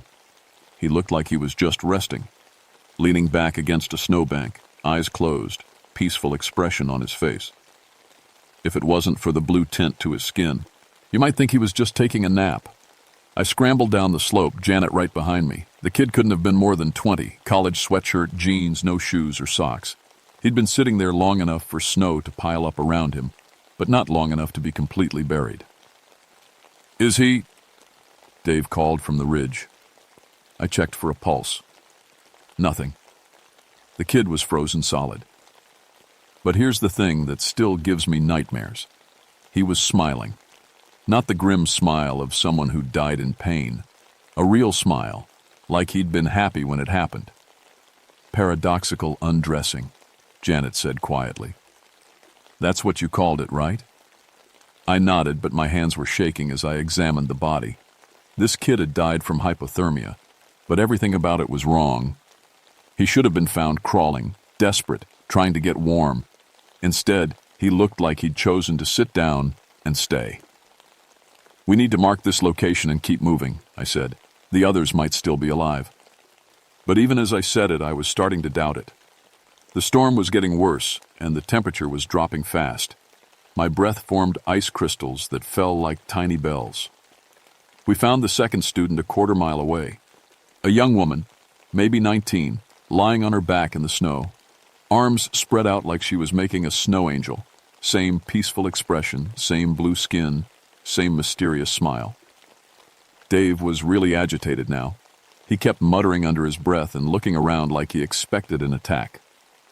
"There's someone in the trees," he said. "I saw them move." I followed his gaze. The wind was moving the branches, but in the dim light it could look like anything. Shadows danced between the pines, and snow fell in strange patterns that seemed almost alive. "Just shadows," I said. But I unclipped my radio and tried to call for backup. Static filled the airwaves. No signal. "Mike," Jane said. She was standing over something in the snow. "You need to see this." It was a depression in the snow, perfectly round, about 8 feet across. At the center were the bodies of 2 more students, arranged side by side like they were sleeping. The snow around them was packed down, but not by human feet. The impressions were too big, too deep, and they had no clear shape. "What made these tracks?" Dave asked. Before I could answer, we heard it. A sound like wind chimes, but deeper. Musical notes hanging in the air, coming from everywhere and nowhere at once. The kind of sound that makes your teeth ache and your skin crawl. The music stopped as suddenly as it started. In the silence that followed, we could hear breathing that wasn't our own. Janet grabbed my arm. "We need to leave. Now. There are still 2 kids missing. Mike, listen to me. This isn't hypothermia. This isn't natural. These people were arranged like this on purpose." I wanted to argue, but the evidence was piling up. 4 students dead, all with the same peaceful expression. Gear abandoned in impossible patterns. Sounds and music where there should be only wind. That's when Dave screamed. I spun around and saw him pointing up at the tree line. Something was moving between the pines. Tall, impossibly thin, and moving against the wind. It was there for maybe 3 seconds before it vanished behind the trees. "Did you see that?" Dave was backing away from the forest. "Tell me you saw that." I had seen it, or thought I had. A figure too tall to be human, moving too smoothly to be real. But in weather like this, with the snow and wind and growing darkness, your eyes could play all kinds of tricks. "We're getting out of here," I said. "Mark the GPS coordinates, and we'll come back with a full team." But when I checked my GPS, the screen was blank. The compass was still frozen. And our tracks from Early's, they were already being filled in by new snow. "Which way is out?" Dave asked. For the first time in 11 years of mountain rescue, I wasn't sure. The storm had turned everything white and featureless. Every direction looked the same. Janet was muttering something in Monacan. Old words I remembered from my grandmother's stories. Protection chants. "What are you doing?" I asked. "Trying to keep us alive," she said. "These aren't just winter deaths, Mike. These are Nuhu Nulti killings. The winter spirits my grandmother warned us about." I wanted to tell her she was being superstitious, but standing there in the growing darkness, surrounded by impossible evidence and the sound of breathing that came from no human throat, I was starting to think my grandmother might have been right all along. The wind picked up again, and with it came voices, clear and distinct this time, calling our names. Mike, Janet, Dave. The voices were coming from deeper in the forest, from where the tall figure had disappeared. They sounded like the missing students. "Help us. We're so cold." Dave took a step toward the voices, then another. "Dave, stop," I said. But he was already walking away from us, following the calls into the darkness between the trees. Within seconds, the storm swallowed him up. We called his name until our throats were raw. No answer came back except the wind and those impossible voices, still calling us deeper into the forest. That's when I knew we weren't just fighting the weather anymore. We were fighting something that had been hunting in these mountains long before any of us were born. Janet and I huddled together behind a fallen log, trying to stay out of the wind. The storm was getting worse by the minute, and we'd lost all sense of direction. Our tracks were filling in as fast as we made them. "Tell me about the Nuhu Nulti," I said. Janet pulled her hood tighter around her face. Stories my grandmother told, winter spirits that feed on warmth, on life itself. They appear during the worst storms, when people are most vulnerable. "Just stories, right?" She looked at me with those dark eyes. 4 dead students arranged like ceremonial offerings. Dave walking into the forest following voices that called his name. You tell me if they're just stories. The wind died down for a moment, and in the sudden quiet, we heard it. Footsteps in the snow, slow, deliberate, circling our position. But when I peeked over the log, there was nothing there. Just our own tracks and the undisturbed snow. "They're playing with us," Janet whispered. The footsteps stopped directly behind us. I could feel something watching, could sense its presence like a cold weight on my shoulders. When I turned around, there was nothing. But the snow, where the footsteps had stopped, was packed down by something heavy. My thermometer was reading -40 now, though it had been -15 just an hour ago. The cold was so intense it hurt to breathe. Ice was forming on the inside of my goggles. "We need shelter," I said. "Set up the emergency tent and wait out the storm." We found a cluster of pine trees that offered some protection from the wind. Janet held the tent while I drove stakes into the frozen ground. It should have been a simple job, but my hands were shaking so badly I could barely hold the hammer. That's when we heard Dave calling for help. His voice came from 3 different directions at once. Sometimes close, sometimes far away. Sometimes it sounded like he was right next to us. Sometimes like he was at the bottom of a deep well. "Help me. I can't find my way back. It's so cold." Janet grabbed my arm. "Don't listen. It's not really him." But the voice was so convincing, so desperate. Every instinct told me to follow it, to help my partner. I was halfway to my feet when Janet yanked me back down. "Look at the snow," she said. Where Dave's voice seemed to be coming from, the snow was untouched. No tracks, no signs of disturbance. Just perfect white drifts that couldn't have hidden a mouse, let alone a grown man. The tent was up, but it wasn't much protection. The wind cut through the fabric like it wasn't there, and frost was already forming on the inside walls. I set up the small camp stove, hoping for some warmth. The flame burned blue instead of orange. "That's not normal," Janet said. I adjusted the fuel mixture, checked the connections. Everything was working perfectly, but the flame stayed blue, giving off no heat at all. If anything, the air around it seemed to get colder. "They're draining the heat," Janet said, "feeding on it." I shut off the stove. "This is just equipment failure. Altitude, cold weather, it affects everything." But I was starting to doubt my own words. The evidence was piling up too fast to ignore.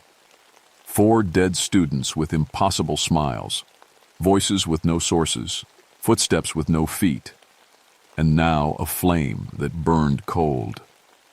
Through the tent walls we could see shapes moving outside, tall, thin shadows that shouldn't exist in a whiteout blizzard. They circled our shelter slowly, methodically, like predators sizing up their prey. "How many of them are there?" I whispered. "Grandmother said they travel in groups of 6, Janet replied. "1 for each person who died in the original incident." "What original incident?" "Civil War winter. Confederate unit got caught in a blizzard up here in 1862. Whole company froze to death in a single night. That's when the Nuhunulti were born." The shadows stopped moving. For a moment, everything was perfectly still. Then we heard singing. It was a mournful sound, like a hymn sung at a funeral. The melody was beautiful and terrible at the same time. Old words in a language I didn't recognize, carried on the wind like a prayer for the dead. "Monacan death song," Janet whispered. "They sing it when they're about to feed." The temperature inside the tent dropped another 10 degrees. Our breath came out in clouds so thick we could barely see each other. Ice crystals formed on our eyebrows and beards. "That's wheat." Hen I saw him through the tent wall. Dave, standing just outside in the storm. He was naked from the waist up, his skin blue-white with cold. But he was standing upright, moving normally, like the freezing temperature didn't affect him at all. "Dave!" I called. "Get in here!" He turned toward the tent, and I saw his face. Same peaceful smile as the dead students. Same blank, happy expression. When he spoke, his breath didn't fog in the cold air. "It's not so bad out here, Mike.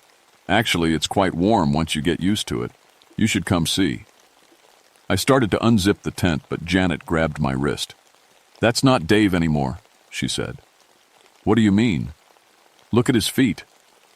Dave was standing on top of the snow, not sinking in at all. No human could do that. The snow was too soft, too deep. But he stood there like he weighed nothing, like he was floating just above the surface. "Come outside, Mike. Come see how warm it is." Other voices joined his, the missing students, all calling to us from the storm. Promising warmth, promising peace, promising an end to the cold that was eating us alive. My core temperature was dropping. Even with all my gear, all my experience, the supernatural cold was getting through. I could feel my body starting to shut down, my thoughts getting fuzzy. "We have to do something," I said. "We can't just sit here and freeze." Janet was rummaging through her pack. She pulled out a small bag of what looked like dried leaves. "Tobacco," she said. "Sacred tobacco. Grandmother gave it to me before she died." She scattered some of the leaves on the tent floor and pulled out a lighter. The tobacco caught fire immediately, burning with a normal orange flame. The sweet smoke filled the tent, and for the first time in hours, I felt warm. The voices outside stopped. The shadows pulled back from the tent walls. Dave's figure retreated into the storm.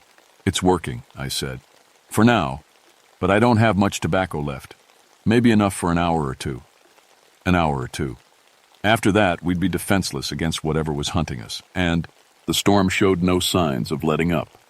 Through the smoke and the tent walls, I could see the shadows regrouping, waiting for the protection to fade. They had all the time in the world. We had maybe 60 minutes.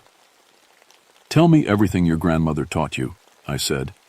"Everything about fighting these things." Janet's hands were shaking as she fed more tobacco to the small fire. "They're strongest during blizzards, weakest in direct sunlight. They can't cross running water, even if it's frozen, and they're bound to this territory. They can't follow you beyond the mountain boundaries." "How far to the boundary?" 5 miles, maybe 6. 6 miles through a whiteout blizzard, with supernatural predators hunting us every step of the way.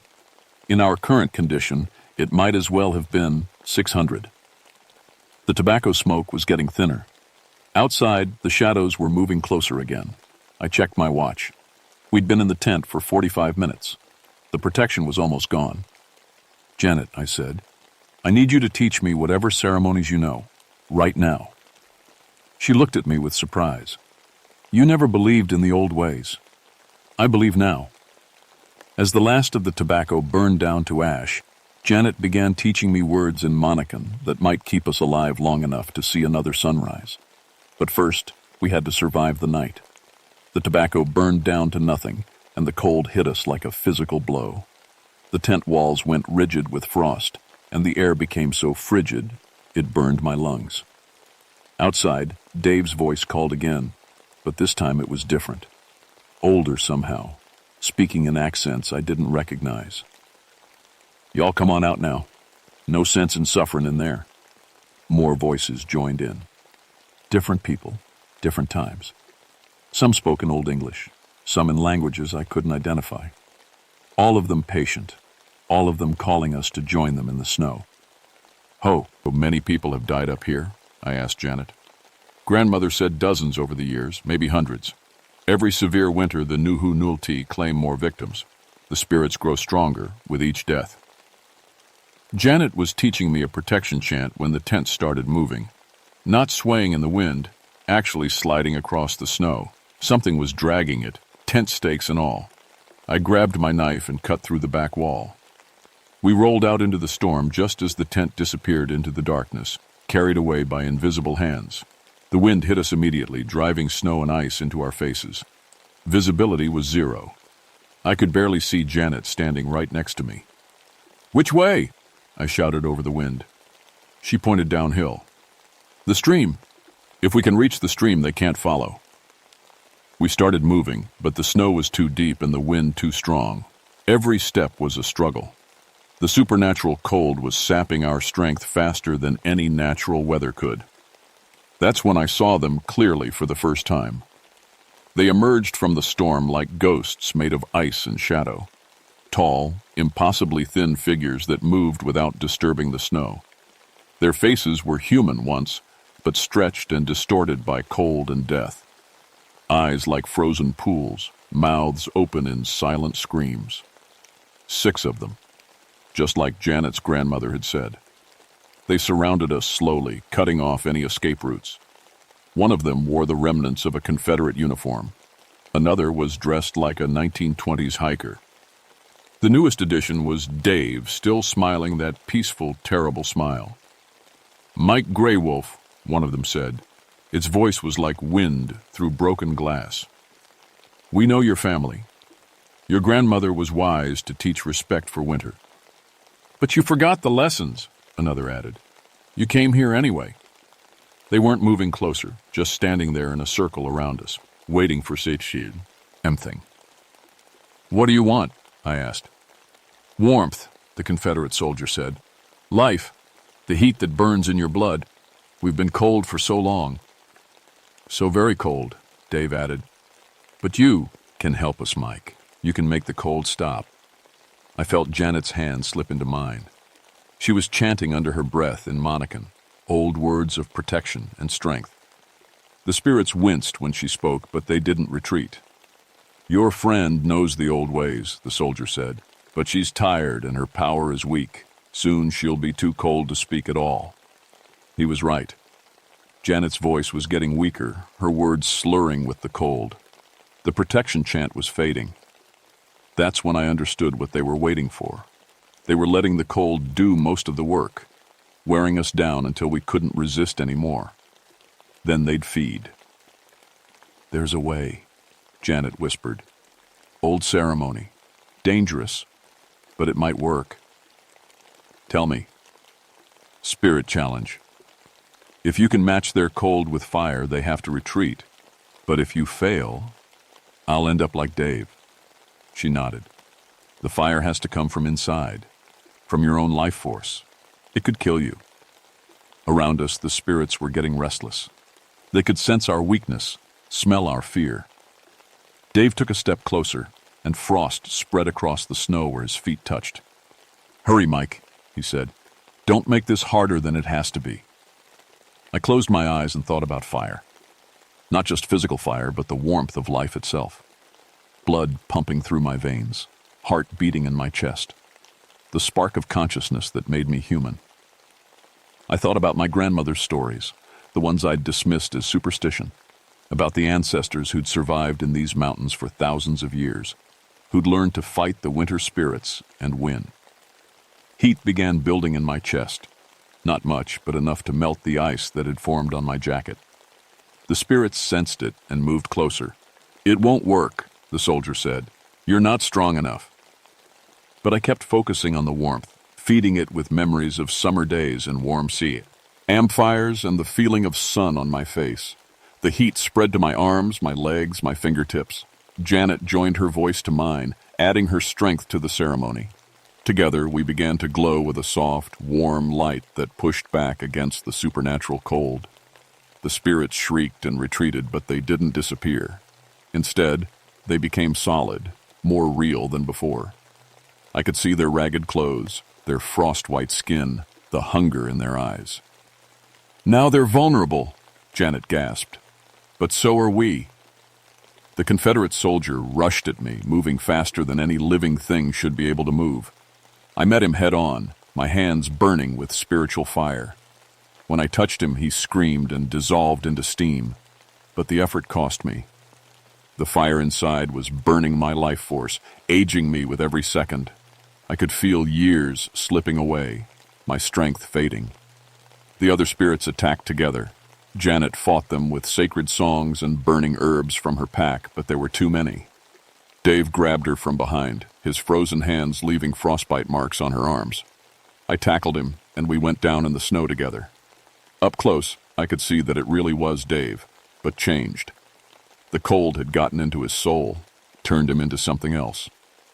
I'm sorry, I said, and pressed my burning hands against his chest. Dave screamed, not with his voice, but with the sound of ice breaking on a frozen lake. He crumbled into snow and blew away on the wind.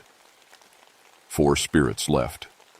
But the spiritual fire was almost gone, and Janet had collapsed in the snow. Her hair had turned white from the supernatural cold, and she looked like she'd aged 10 years in the last 5 minutes. The remaining spirits regrouped, moving more carefully now. They knew we could hurt them, but they also knew we were almost finished. Last chance, the 1920s hiker said. Surrender now, and the dyin'. She will be easy. I looked down at Janet, unconscious in the snow, at the blood on her arms where Dave's frozen hands had touched her. at the frost spreading across her face, the fire inside. Me flickered and almost died. But then I remembered something my grandmother had taught me long ago.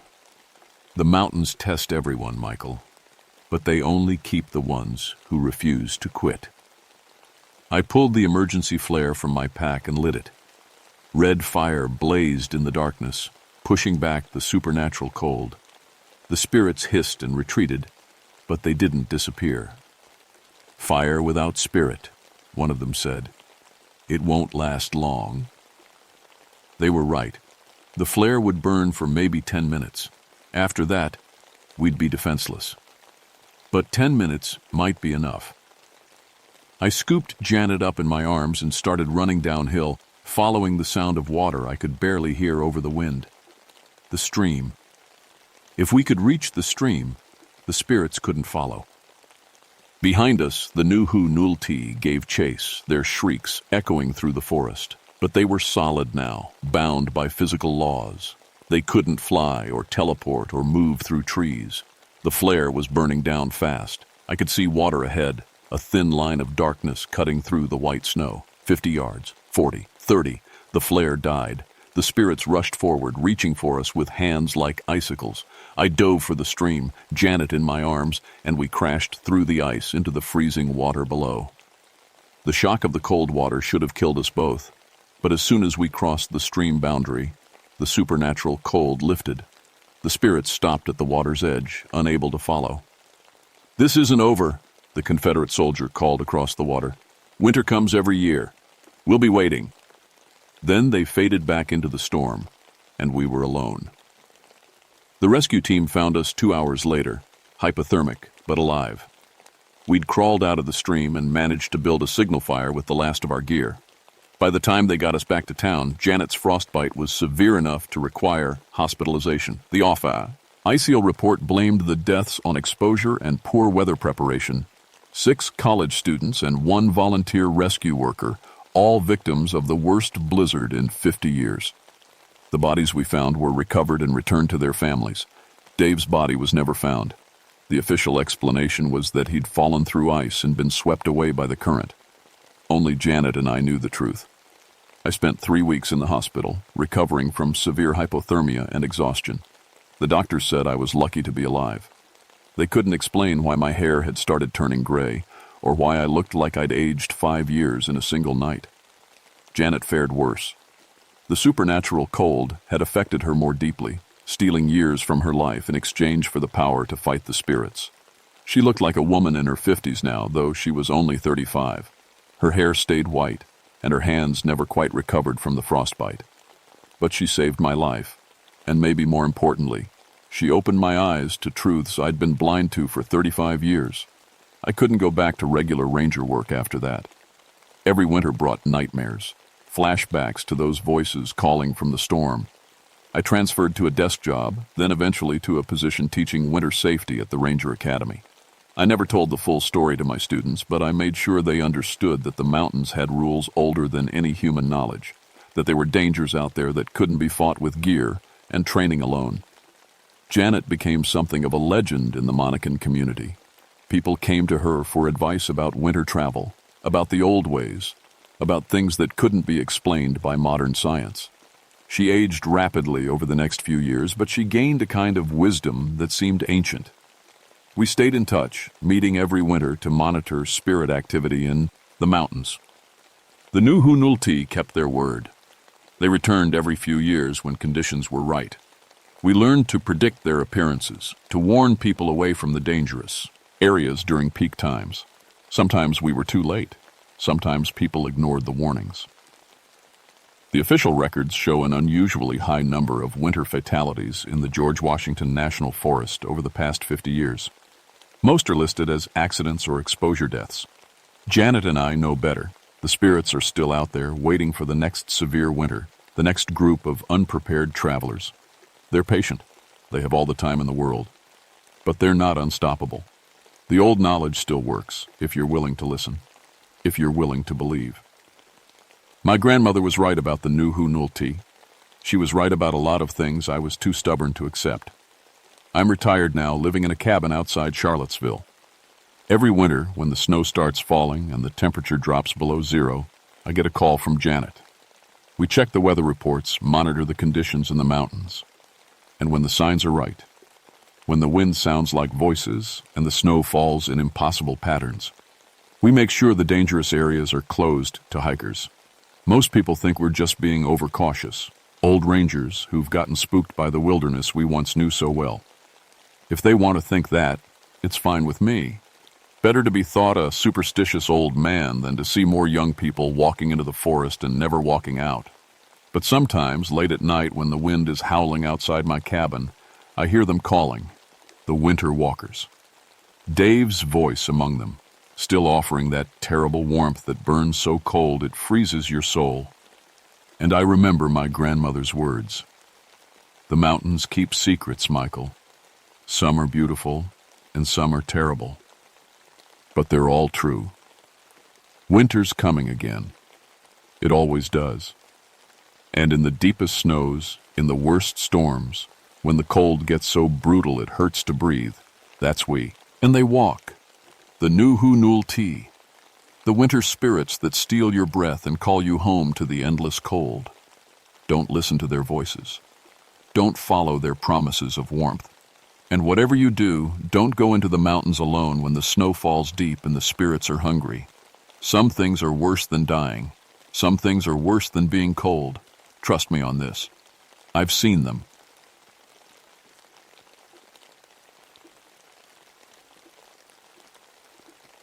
My name is Samuel Nighthawk, but most folks just call me Sam. I've been a park ranger here in Daniel Boone National Forest for 19 years now, and I thought I'd seen everything these Kentucky mountains could throw at me. I was wrong. It was August 1961, and the heat was killing us. 95 degrees outside, humidity so thick you could swim through it. That's why the caves were so popular that summer. Step underground and it dropped to a cool 58 degrees. Felt like heaven after the blazing sun. I knew these cave systems better than anybody. My daddy worked the coal mines until black lung took him, and I swore I'd never go underground for work. Funny how life works out. Turned out I spent more time below ground than he ever did, just for different reasons. The difference was, I could always come back up. In 19 years, I'd mapped over 200 miles of caves and pulled 73 people out alive.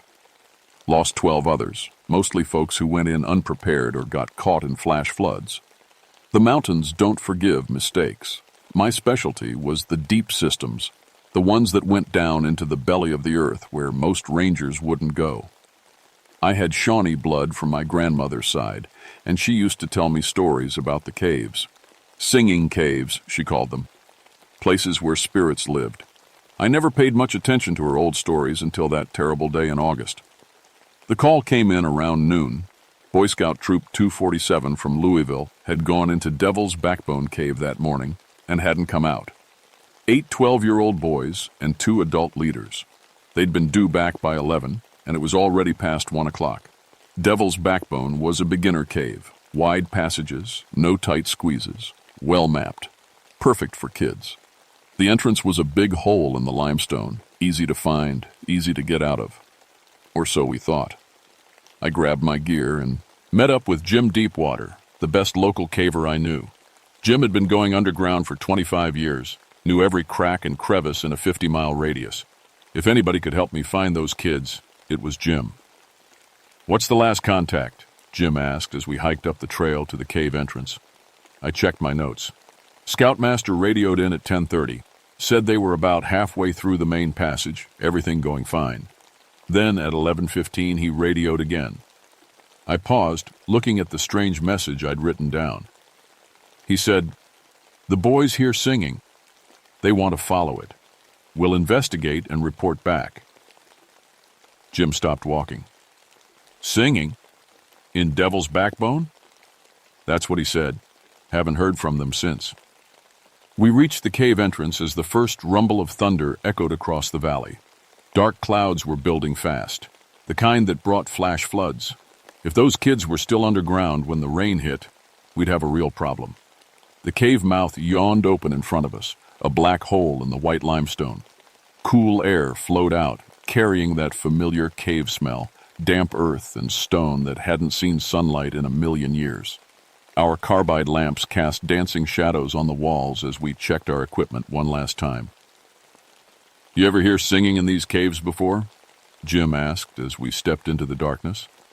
I thought about my grandmother's stories, about spirits that called to people in the deep places. "No," I lied. "Probably just echo effects. Sound carries funny underground." But as we walked deeper into Devil's Backbone Cave, following the clear trail left by 10 people who should have been safely outside hours ago, I couldn't shake the feeling that we were walking into something that had been waiting for us for a very long time. The cave was exactly as I remembered. Wide, easy passage, sloping gently downward. For the first 500 feet, everything looked normal.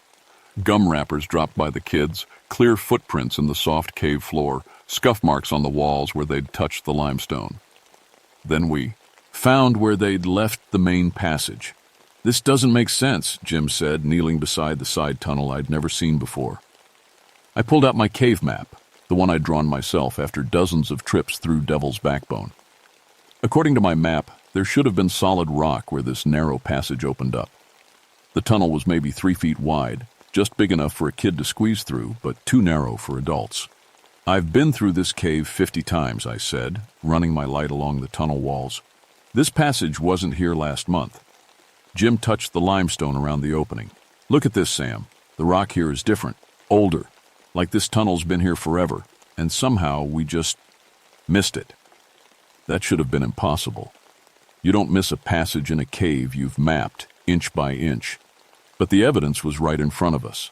Fresh footprints leading into the narrow tunnel, and something else. "Jim, listen." We both stood perfectly still in the silence of the cave.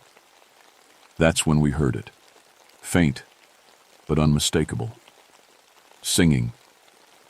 Children's voices, far away, echoing from somewhere deep inside that impossible tunnel.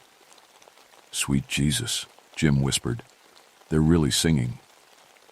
The voices were beautiful, harmonizing like a church choir. I couldn't make out words, but the melody was hauntingly lovely. It reminded me of something, but I couldn't place what. "We have to go after them," I said, but Jim was already shaking his head. "That tunnel's too narrow. We'll get stuck. Then we find another way in. There has to be a connection somewhere deeper in the main cave." We continued down Devil's Backbone's main passage, but everything felt different now. Wrong. The temperature seemed to be dropping, which didn't make sense. Cave temperatures stayed constant.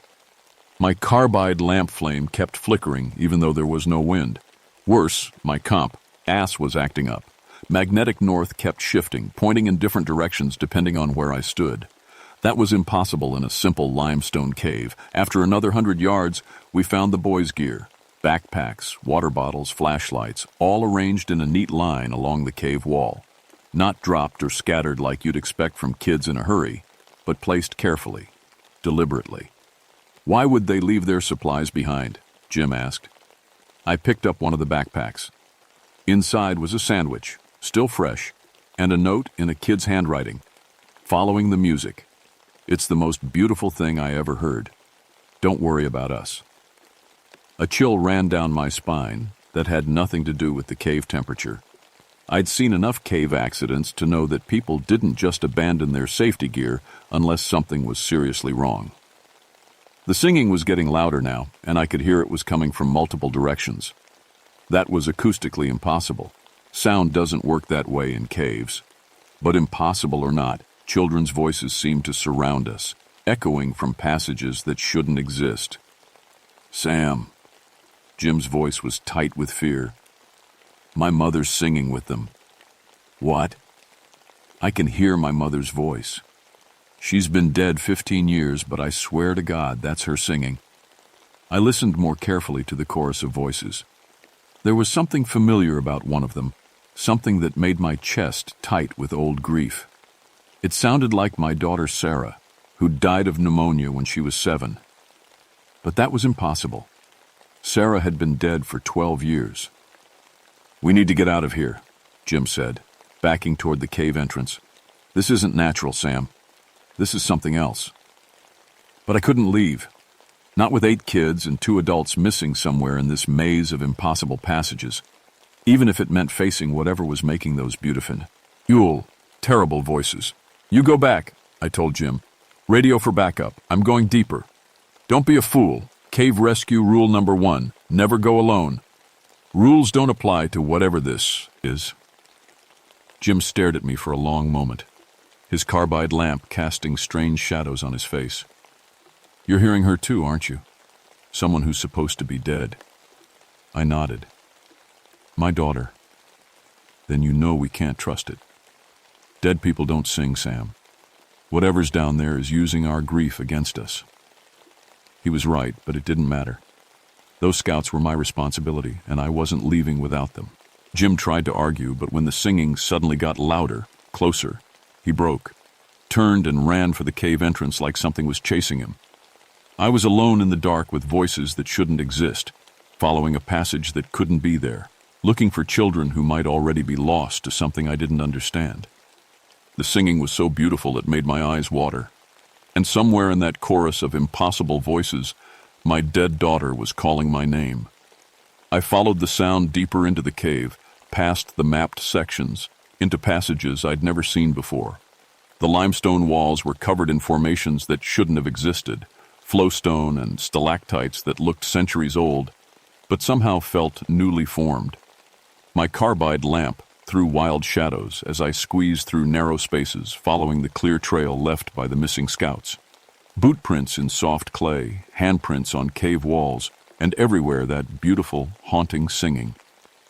The passage opened into a chamber I'd never mapped, never even suspected was there. It was huge, maybe 50 feet across, with a ceiling that disappeared into darkness above my light. And sitting in the center, cross-legged and perfectly calm, was Scout leader Bob Morrison. "Bob," I called out, rushing toward him. "Are you hurt? Where are the boys?" He didn't answer, didn't even look at me. Just sat there, humming along with the choir of voices that seemed to come from the walls themselves. His eyes were opy, but unfocused, like he was looking at something I couldn't see. I knelt beside him, checked his pulse, strong and steady. No signs of injury, no indication of hypothermia or dehydration. But when I shook his shoulder, trying to get his attention, he didn't respond at all, just kept humming that impossible melody. I checked his watch. It had stopped at exactly 9:47 a.m., the time his group had entered the cave. "Bob, where are the boys? What happened to the scouts?" Nothing. He might as well have been a statue. The singing was getting louder, and I realized it was coming from another passage leading out of the chamber. I had to make a choice, stay with Bob and try to wake him up, or follow the voices and find the kids. The decision was made for me when I heard a young voice call out, "Mr. Nighthawk, is that you?" I followed the sound through a passage that sloped sharply downward. According to everything I knew about local geology, I should have hit the water table by now, should have been standing in flooded cave. Instead, the passage just kept going down, deeper into the earth than should have been possible. The walls here were different too. Not just limestone, but rock formations I didn't recognize. Minerals that gleamed in my carbide light like they were alive. And everywhere, carved into the stone, were symbols that looked old beyond measure. I found the boys in a circular chamber at the bottom of the slope, all 8 of them, sitting in a perfect circle, holding hands, eyes closed. They were singing, that same beautiful harmony that had been echoing through the caves. Their young voices blended together like they'd been practicing for years, even though I knew none of them had any special musical training. "Boys," I shouted. "Boys, it's Ranger Nighthawk. We need to get out of here now." They didn't respond, didn't even open their eyes. Just kept singing that haunting melody, their faces peaceful and serene, like they were having the most wonderful dream. I went to the nearest boy, Tommy Fletcher, 12 years old, red hair and freckles. I shook him gently, then harder. His body was warm, his breathing steady, but he was as unreachable as the scout leader. That's when I saw them, figures moving in the shadows at the edge of my light. Translucent at first, like heat shimmer, but becoming more solid as I watched. Children and adults, dozens of them, all singing together in perfect harmony. They wore clothes from different times, pioneer dresses, Civil War uniforms, 1920s suits, modern clothing. Some of the faces looked familiar, like people I'd seen in old missing person files. People who'd vanished in these mountains over the past century and were never found. "Welcome, Samuel," one of them said. A woman in a dress that looked like it was from the 1800s. Her voice was part of the singing, somehow separate from it at the same time. "We've been waiting for you." "Who are you?" I managed to ask. "We are the hollow singers," she said. "The voices that call from the deep places. And we need your help." More figures materialized around the chamber. Men, women, children, all singing, all looking at me with eyes that held too much knowledge. Among them, I saw a small girl with dark hair and my wife's smile. "Sarah," I whispered. My daughter stepped forward, still 7 years old, still wearing the yellow dress she'd been buried in. "Hi, Daddy. I've missed you so much." My knees went weak. "You're not real. You're dead." "I'm as real as I ever was," she said, and her voice was exactly as I remembered. "We all are. We live in the music now, in the harmony that echoes through the deep places, and we want you to join us. The boys will join us too eventually. They have beautiful voices, perfect for our choir. But we need an adult voice, a bass note to complete our harmony. We need you, Daddy." I looked around the chamber at the singing spirits, at the 8 boys sitting in their trance-like circle, at my daughter Wahila, how should have been dust and bones 12 years ago. "If I join you, you'll let the boys go?" "Some of them," the woman in the pioneer dress said. "But not all. 2 have voices too pure to lose. They'll stay with us, add their songs to ours. It's not so bad, Samuel. They'll be happy here. We all are." The singing was getting inside my head now, making it hard to think clearly. Part of me wanted to sit down with the boys, hold hands, close my eyes, and add my voice to that beautiful, eternal chorus. But then I remembered something my grandmother had told me long ago, when I was just a kid. A story about singing spirits that trapped people in caves, and the old songs that could drive them away. The hollow singers were real, and I was the only thing standing between them and 8 innocent kids. "You don't have to decide right now," Sarah said, taking a step closer. "Listen to our song first. Let it fill your heart. You'll understand why we want you to stay." The harmony was overwhelming, more beautiful than anything I'd ever heard. Voices from across a century, blending together in perfect unity. It would be so easy to give in, to let the music wash over me and take away all the pain I'd carried since Sarah died. But then I heard something else in the singing, a note of hunger, of desperate need. These spirits didn't just want company. They fed on harmony, on human voices, and they'd been hunting for over 100 years. I thought about my grandmother's stories, about the old Shawnee songs that could protect against evil spirits. She'd made me learn them when I was young, claiming they might save my life someday. I thought she was just being superstitious. Maybe not. "I need a moment to think," I said. "Of course," the pioneer woman said. "But don't take too long. The longer you wait, the deeper the boys sink into our song. Soon, they won't want to leave." I closed my eyes and tried to remember the protection song grandmother had taught me. It came back slowly, words in the old language that I barely understood, but the melody was clear in my memory. When I started singing, the change was immediate. The hollow singer's perfect harmony faltered. Some of the spirits flickered, becoming translucent again. The woman in the pioneer dress looked angry. "Stop that," she commanded. "You're hurting us." I sang louder, and the protection song seemed to gain power. The boys in the circle began to stir, their eyes fluttering open. Tommy Fletcher looked around in confusion. "Mr. Nighthawk, where are we?"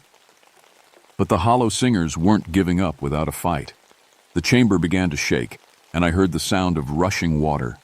They were flooding the passages, trying to trap us all. "Run!" I shouted to the boys. "Follow me, and don't stop!" 6 of the scouts scrambled to their feet and ran toward the passage we'd come from. But 2 boys, the youngest ones, remained sitting, their eyes closed, still humming along with the spirit choir. "Leave them," the pioneer woman said. "Take the others and go. You can't save everyone, Samuel. I looked at the two boys, maybe 10 years old, completely lost in the music. Then I looked at Sarah, my daughter, who I'd grieved for 12 years. Come with me, I begged her. Please, baby. Come home. She shook her head sadly. This is my home now, Daddy. But you don't have to lose me again. Stay with us. Sing with us. We can be together forever. The water was rising fast, already ankle-deep in the chamber. I had seconds to decide. Try to save everyone and lose them all, or save who I could and live with the guilt. I made the hardest choice of my life. I grabbed the nearest responsive boy and ran for the passage, still singing the protection song as loud as I could. The 6 awakened scouts followed, stumbling and confused but moving. Behind us I heard the pioneer woman's voice rising in anger. You can't escape us, Samuel. We know where you live. We know where you work. We'll call to you every time. Night until you come back. The passage was flooding fast, water up to my knees and rising. I pushed the boys ahead of me, forcing them to climb when the water got too deep, all the while singing the protection song that seemed to be the only thing keeping the hollow singers from taking us all. We reached the main chamber, where I'd found Bob Morrison. He was gone, either escaped or taken deeper by the spirits. No time to look for him. The boys were panicking now, the reality of their situation sinking in. Stay together, I shouted over the roar of rushing water. Hold hands and don't let go. We formed a human chain and pushed through the rising flood toward the cave entrance. The hollow singers' voices followed us, no longer beautiful but angry and hungry. The cave itself seemed to be fighting us. Passages that should have led to the entrance now led to dead ends, walls that hadn't been there before blocking our path. My protection song was weakening. I was running out of breath, and the spirits were getting stronger. That's when I felt something I hadn't expected. Help. Other voices joining my song, older and more powerful. My grandmother's spirit, and behind her, other Shawnee ancestors who had faced these hollow singers before. The cave stopped shifting. The real passages became clear again, and with ancestral power flowing through my voice, I led 6 scared boys through the flooded darkness toward daylight. We burst out of the cave entrance just as the sun was setting, coughing up cave water and shaking with cold and terror. The boys were safe, traumatized, but alive. Behind us, the cave entrance collapsed with a rumble like thunder. Tons of limestone crashed down, sealing Devil's Backbone Cave forever. But I could still hear them singing. 2 young boys and countless spirits, their voices echoing in my head, promising they would call to me every night for Tushand, he rest of my life. And in that terrible chorus, Sarah's voice was the loudest of all. The official report said it was a cave-in caused by the storm. Flash flooding weakened the limestone, and the whole system collapsed. 2 scouts lost, tragic accident, nobody's fault. The boys who made it out couldn't remember much. Their minds had blocked out most of what happened underground. They remembered getting lost, remembered being scared, but the hollow singers and the impossible chambers had faded from their memories like bad dreams. I was hospitalized for 3 days with exhaustion and something the doctors called auditory hallucinations. They said the stress of the rescue, combined with oxygen deprivation in the caves, had caused me to hear voices that weren't there. I let them think that. It was easier than the truth. But the voices didn't stop when I left the hospital. Every night I heard the hollow singers calling to me. Beautiful, haunting melodies that made me want to find another cave, any cave, and walk into the darkness until I found them again. I couldn't listen to music anymore. Couldn't even stand the sound of my wife humming while she cooked dinner. Any harmony, any blended voices, sent sharp pains through my head and made the cave songs louder. I took early retirement 6 months later, told everyone it was stress-related hearing damage from the cave rescue. My wife didn't understand why I'd changed so much, why I spent my nights sitting on the porch instead of sleeping, why I flinched every time she turned on the radio. Eventually, she left, took our surviving children and moved to Louisville, said she couldn't live with what I'd become. I didn't blame her. I'd become something different in that cave, something caught between the world of the living and the world of the hollow singers. But I had a job to do now, whether I wanted it or not. The singing spirits weren't gone. They'd just moved deeper, found other caves, other ways to call to people with beautiful voices. Every few months, I'd hear reports, hikers who vanished in the mountain, musicians who went camping and never came home, children who wandered off and were never found. I'd investigate each case, carrying my grandmother's protection songs and my own hard-won knowledge of how the hollow singers operated. Sometimes I saved people. Sometimes I was too late. The two boys who stayed in the cave, Jimmy Morrison and Peter Walsh, they visit me in dreams sometimes. They're still 10 years old, still singing, but they seem happy enough. They tell me about the other spirits, the new singers who join the choir every year. They warn me when the hollow singers are planning something big, when they've found a new cave system, or are targeting someone special. It's how I know to watch the summer camps, the hiking groups, anyone who might be drawn to the beautiful voices in the dark. My Sarah visits too, but less often. She's deeper in their song now, harder to reach. When she does come to me in dreams, she always asks the same thing. "When are you coming home, Daddy?" Someday I will. When I'm too old to protect people anymore, when my body gives out and my voice can't sing the protection songs, I'll find a cave and walk into the darkness. I'll add my voice to their eternal chorus and be with my daughter again. Until then, I watch. I listen. I warn people when I can. And I remember what my grandmother always said. Beautiful voices in dark places are usually hunting something. If you ever hear singing in a cave, in a deep woods, in any place where there shouldn't be people, don't follow it. Don't listen too long. And whatever you do, don't try to sing along. The hollow singers are always listening, and they're always hungry for new voices to add to their choir. Some nights, when the moon is dark and the air is still, I can hear them singing across the mountains. Hundreds of voices now, maybe thousands, calling out from caves and hollows and deep place. Is where the light never reaches. They're patient. They can wait forever, and they know that eventually everyone has to come home,